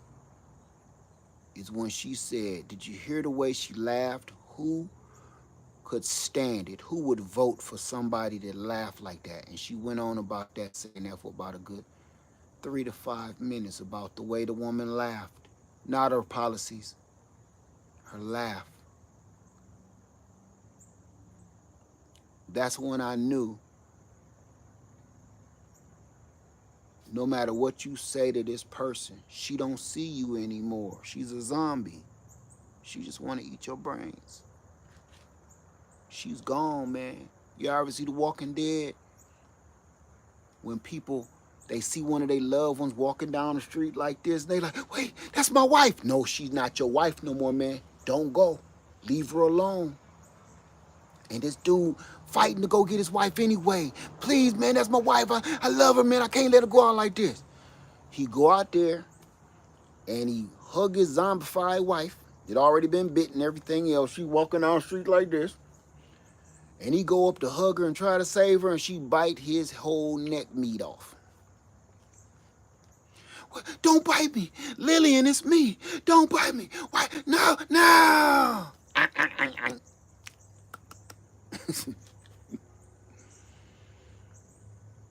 That's the same thing.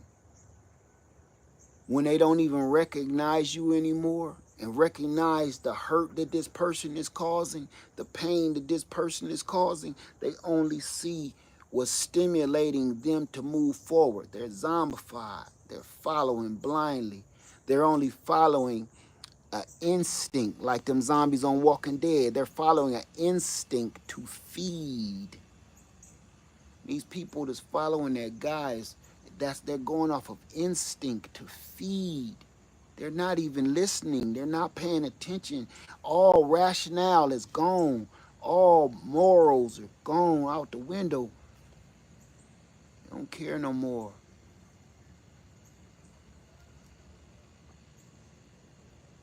Needless to say, she ain't my friend no more. And that it hurts my feelings. We wasn't personal buddies and chums. Back in the day, when we was all coming up, we was on each other's channels supporting one another. And all that time, I was sending people to her channel and everything. She had a real homestead too. That's what I admire, because she did have all kind of different kind of livestock. And she was raised that way, so she know.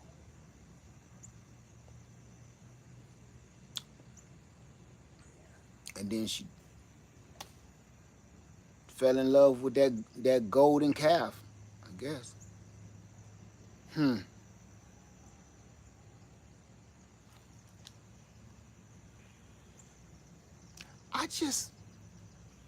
I just thought of something.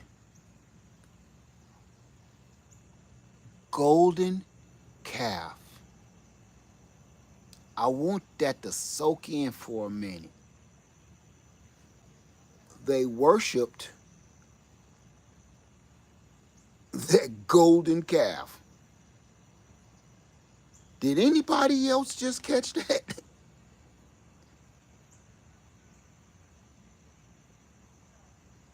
Is that why he keep painting himself golden? Is that why he keep painting himself golden? Right, and got a golden toilet, and golden ceilings, and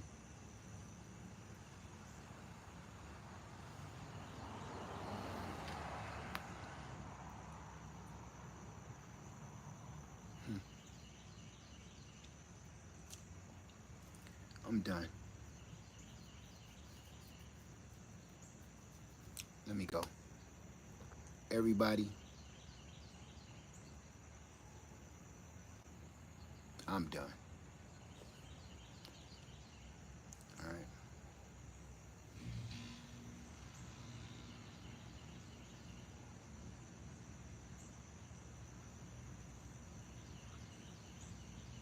Again, everybody keep wanting to turn this into politics. It's not. This is about justice. It's about right and wrong. Ain't got nothing to do with policies. So you can say what all you want to about either one of the candidates. I don't give a shit. This ain't about politics no more, playboy. Don't matter who you vote for. One person is giving policies and the other one is telling you how they're going to destroy everything. Even if the policies is, the person talking about the policies is a lie. Even if they are a lie, they're at least telling you, look, I'm going to try. I'm going to do this. I'm going to do that. The other one is telling you, I'm going to burn this motherfucker down. I don't care about politics. I care about right and wrong.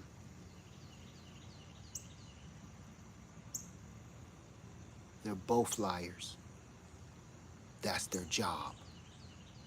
But one is telling me how they want to help me, and one only talks about how they gonna burn this mother down and take everybody with them.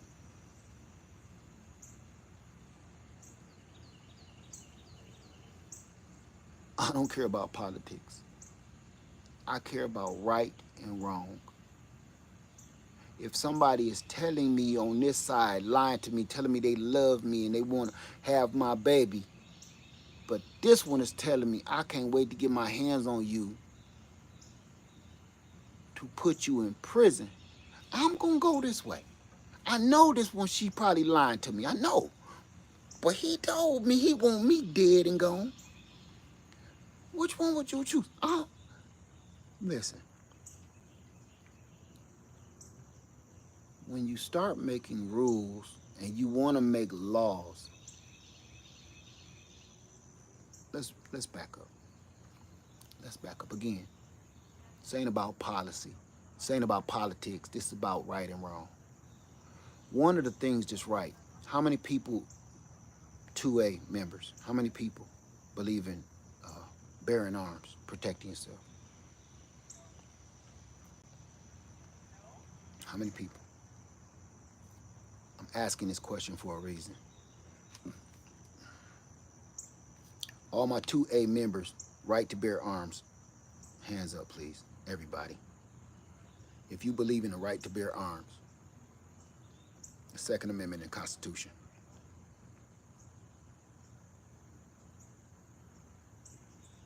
Okay. Do you know why that right is still holding on after all this time? Ever since even Ronald Reagan is when the stuff really started popping off. But you know why you still holding on to that? I know they doing a lot of states and cities wrong, but you're still holding on to hope a little bit around the country. You want to know why? Because you have the right to vote. Listen closely. You have the right to vote. You have the right to vote. If a man tells you out of his mouth that he on day one will become a dictator, I need you to pull out your dictionary or look up on Google what a dictator is and the job of their such. Meaning, can do whatever he wants to do. Meaning, you have no more voting rights.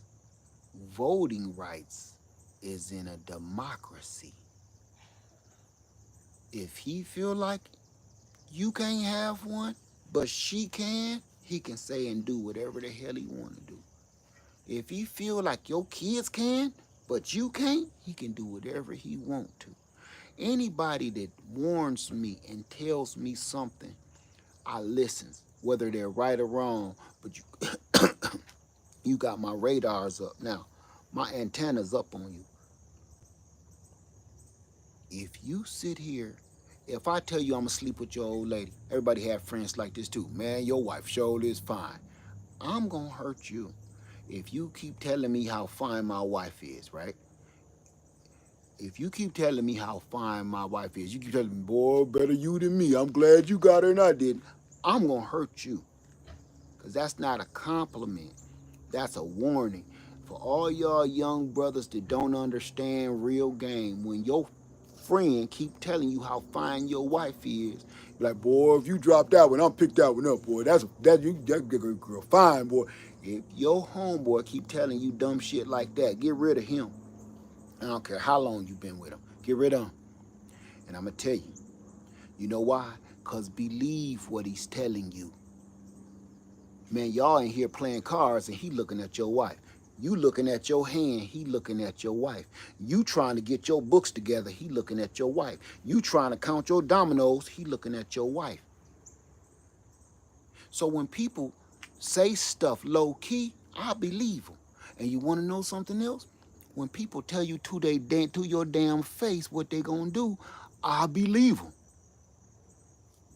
This man is telling you out of his mouth, he is going to, this not me saying it, he said it out of his mouth. You've watched the same shit I've watched. He said he wants to pass a law so he can get rid of and delete all of his opposers. Anybody that opposes him or have come against him, he wants to demolish them immediately. And I believe he even said by firing squad. He's going to hold everybody accountable for what they put him through. I didn't make that up. He said it out of his mouth on national television. Not once, more than 50 times.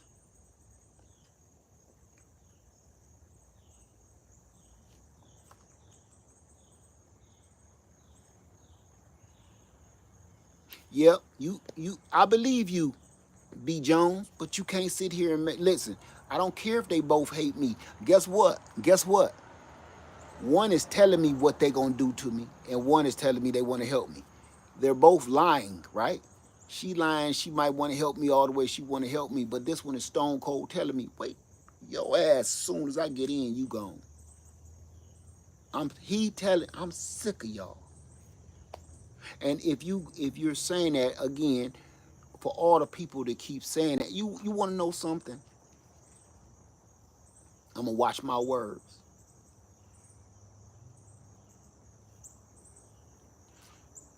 If that mug weasel his way in, I can't wait to see all you folks see that you don't matter to rich people.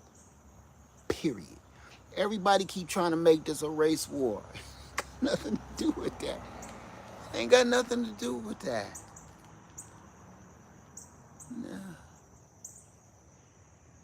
Because once I'm out the way, do me a favor, go watch this old movie from the 80s called Cosmic Slop by George Clinton. It's called Space Traders, if I'm calling that correctly. It was a movie. It was kind of like Twilight Zone by George Clinton, the R&B artist. Go watch Cosmic Slop, Space Traders.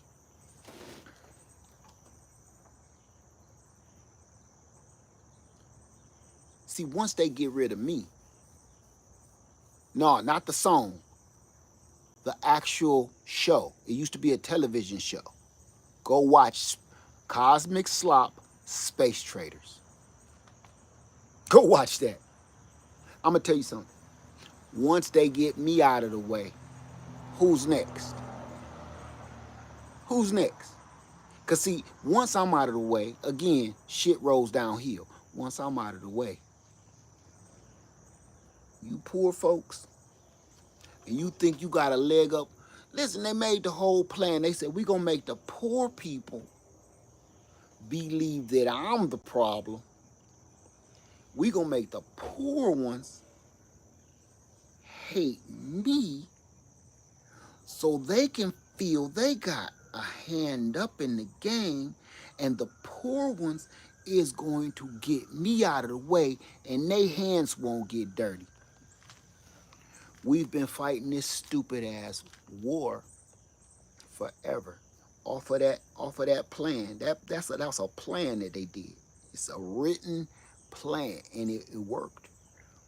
But they don't realize that once you get rid of me, who's next? You think it stops there? You think once you get rid of me, the poor people is going to just be okay? This is about money. After they get rid of me, it's all about money. I'm just telling you. And you ain't got it. No, nobody watching me right now got that kind of money. Here, let me ask y'all a question.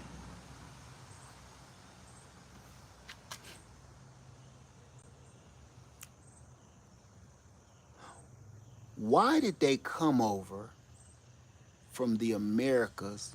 I mean, why did they come over to the Americas in the first place? Why did they want to escape Europe and come here at all costs? I'm just asking. Let's talk history. Why? Because they were trying to escape what? They were trying to escape what? They were trying to escape what from the royals? What?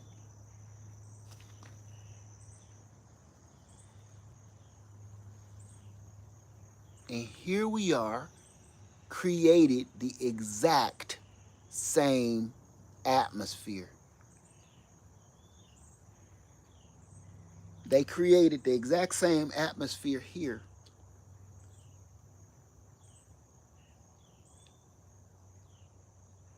And don't even realize history is repeating itself. You actually broke free. You destroyed nations to be here so you could escape from over there. But you came here and decimated and desecrated this land. And all you did was turn this into an identical photocopy of the shit you ran away from.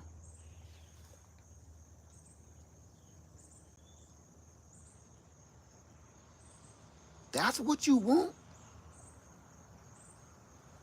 You you you want to be run by royals again. You want to be run by a dictatorship again. If you don't understand what I'm saying, you need to read. Because I'm not going to feed it to you.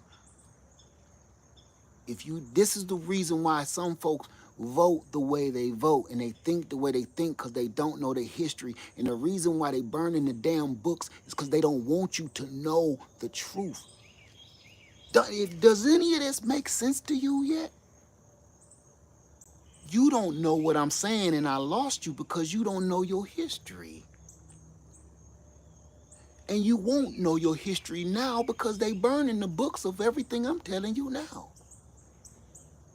So if you don't know what I'm telling you, your children don't know either, meaning their children don't know either. So you probably got some children or some grandchildren or some great-grandchildren running around this society without a clue of their own history and how they should move through this life.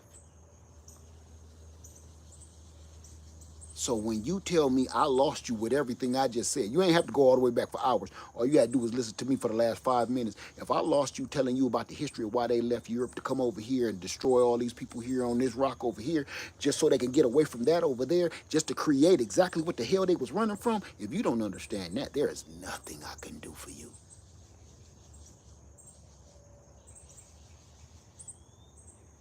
And now they're trying to burn the history book so you never know.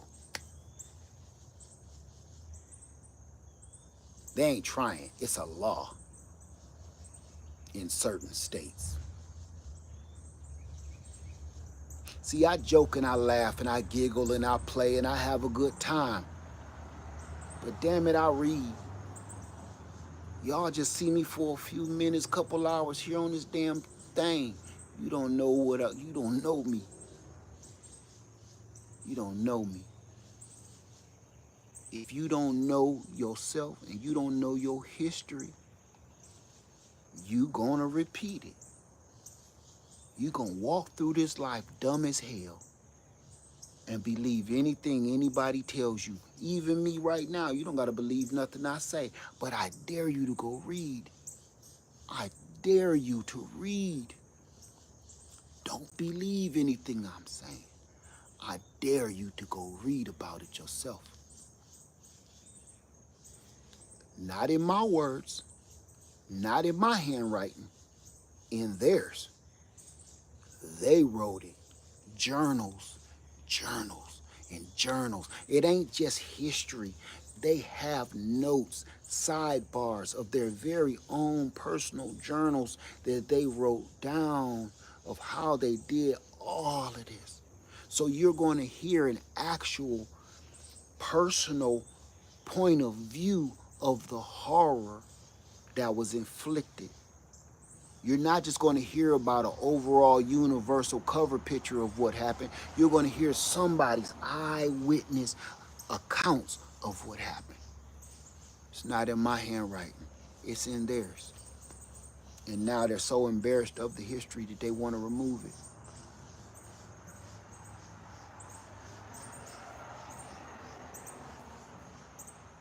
I'm not telling you nothing I made up. I'm not telling you nothing I think. I'm not giving you none of my opinions. I'm telling you pure 100% facts. If you don't believe them, go read them. Any book you want to. Not just social media. Go read a book. Get a little off social media here and there. Then go read a book that was written by them, by the abusers and accusers. You read their books. They will educate you on what they did to people.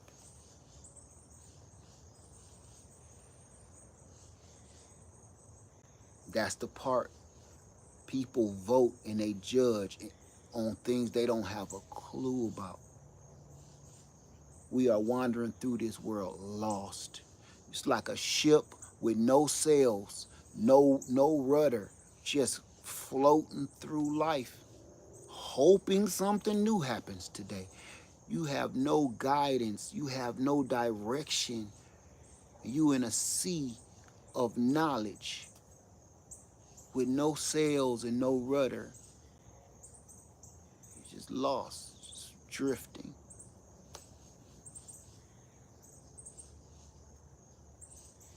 That's enough of that. That's all I got to say about that. All right, y'all. I'm sorry for talking about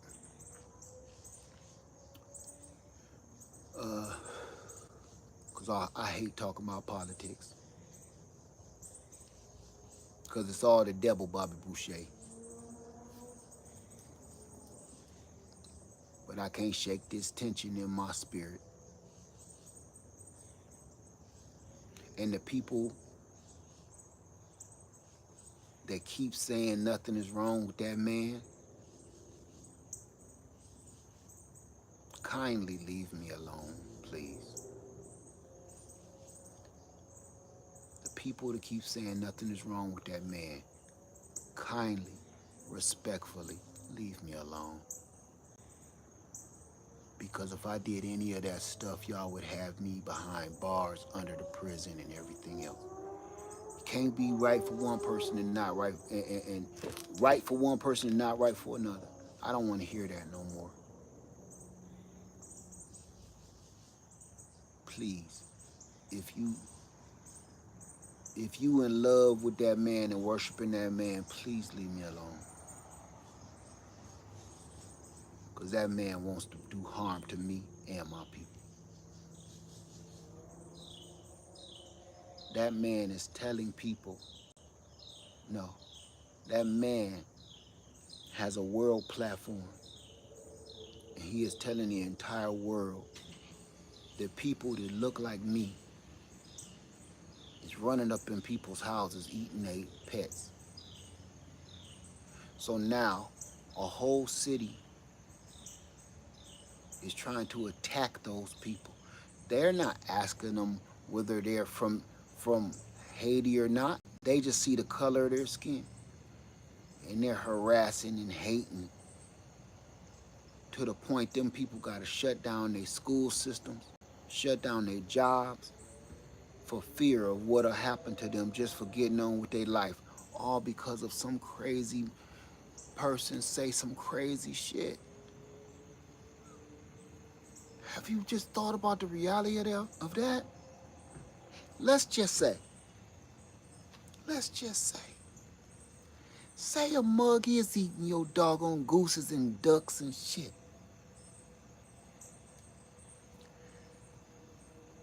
You gonna go, you gonna go destroy their houses and run down and threaten them? Is really?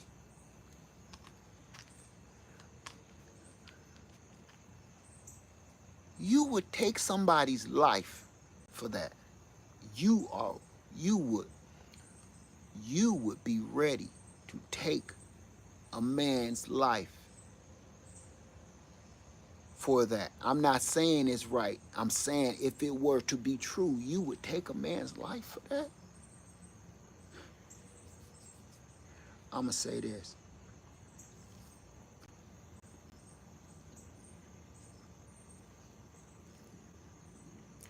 Mankind has evolved again.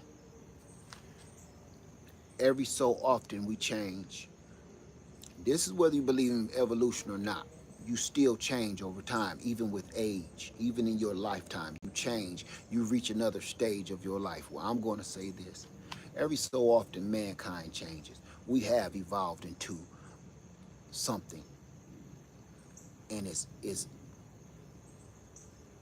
borderline animalistic.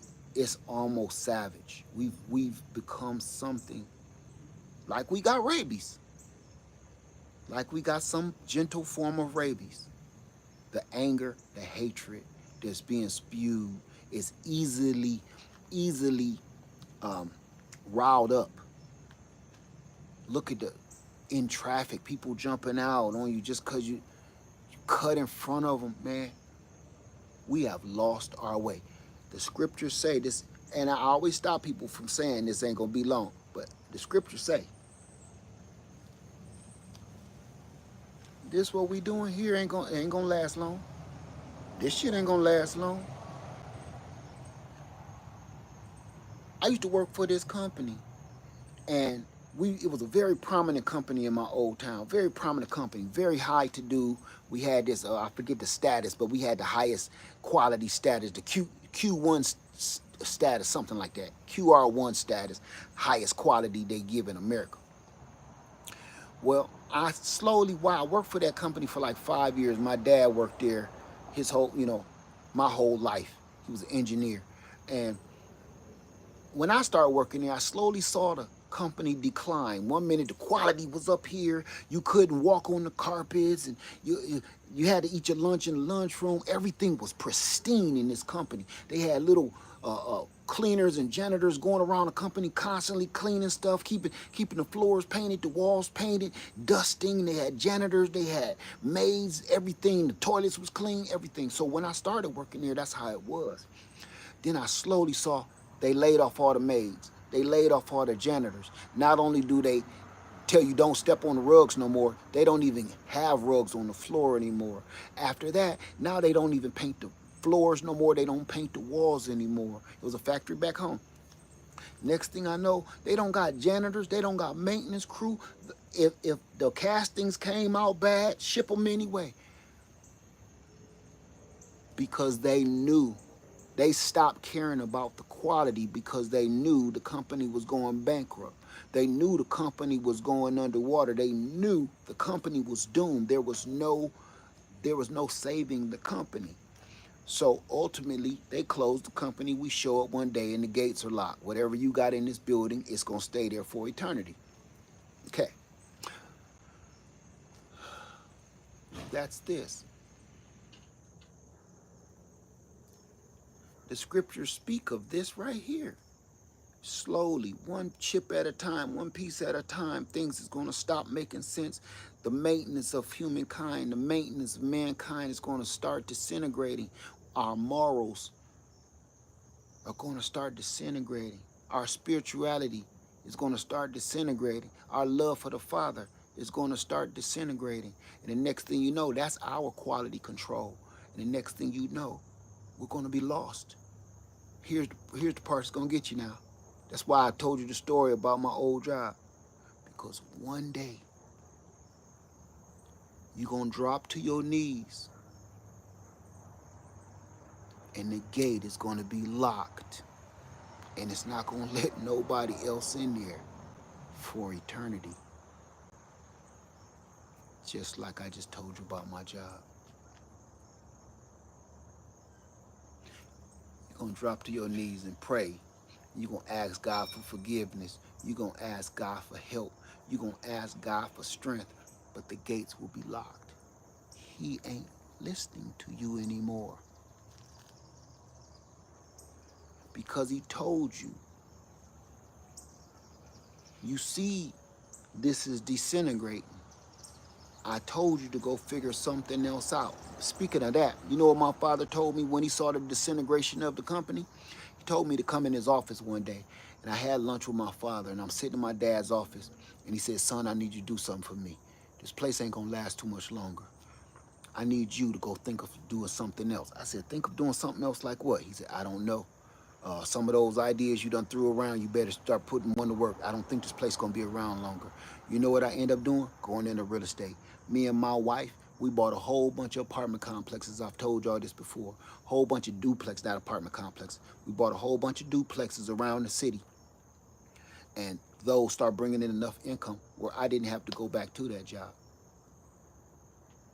That was my warning to do what even my father saw it disintegrate. So I was okay. But all those other people that went up to that gate and wouldn't let him in, you're doomed. That is what he is doing right now. Things are disintegrating and people ain't trying to fix nothing or get themselves together in favor of the Lord. Nope.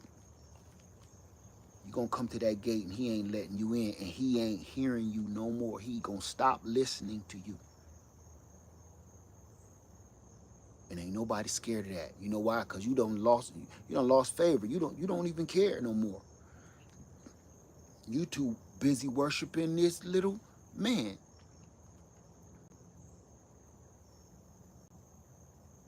You ain't worried about the Father's. You not worried about the Father's will and trying to get his favor. You ain't trying to find favor from him because you've already made your own God. You made one right here on earth. That little man, that little tiny man that you think is so mighty. He's a child.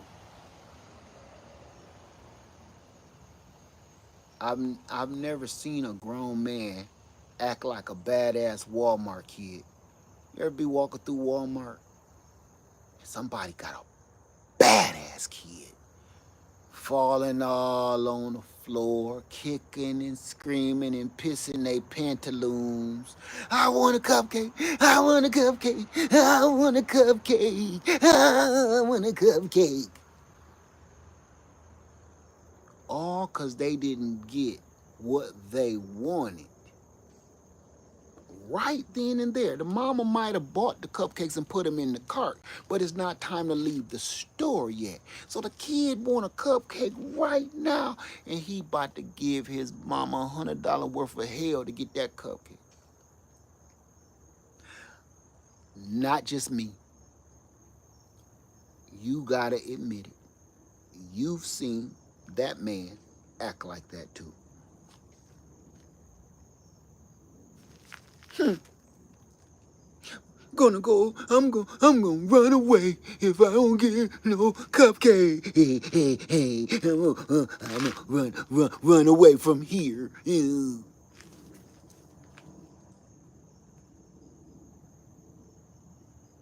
I've never seen a man act this way. A man.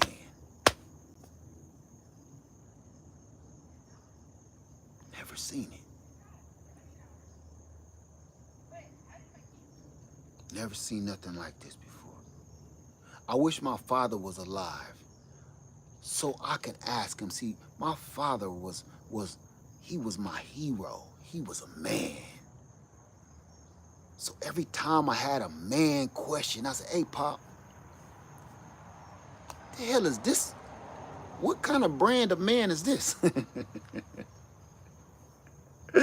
He would break it down to me too. I want to ask my daddy so bad, like, hey, Pop, hey, yo, if you listening to me, what kind of man is this? I've seen them all. This one is new.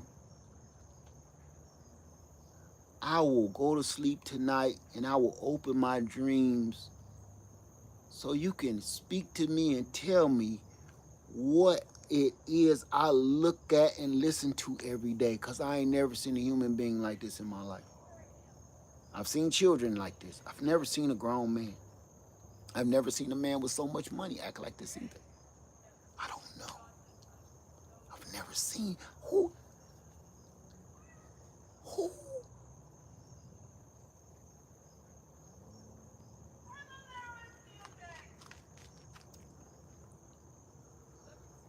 Never wrong, right?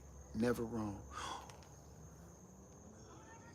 Always beware of the people that's the greatest at everything, the best at everything. Not that they are, they keep telling you, keep reminding you, I'm the best at that. I'm the greatest at that. I've done it all.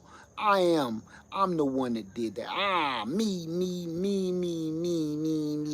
Like Beaker on the frickin' Muppet Show. Me.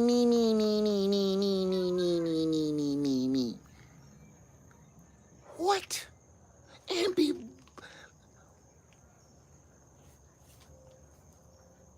lying.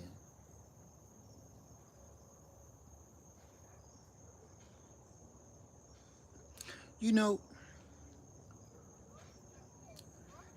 do y'all remember Saturday Night Live, Liars Anonymous?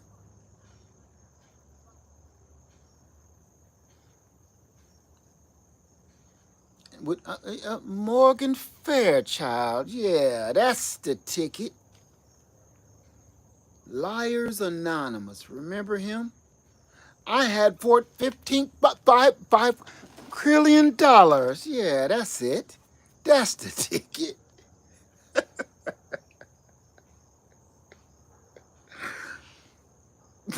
That was just a character, and now that character is running for president of the United States. And he do that all the time. I had the greatest numbers on. every every time he said he had the greatest numbers, the biggest this, the greatest that, the biggest that, I'll be waiting for him to finish off the sentence with, yeah, that's the ticket.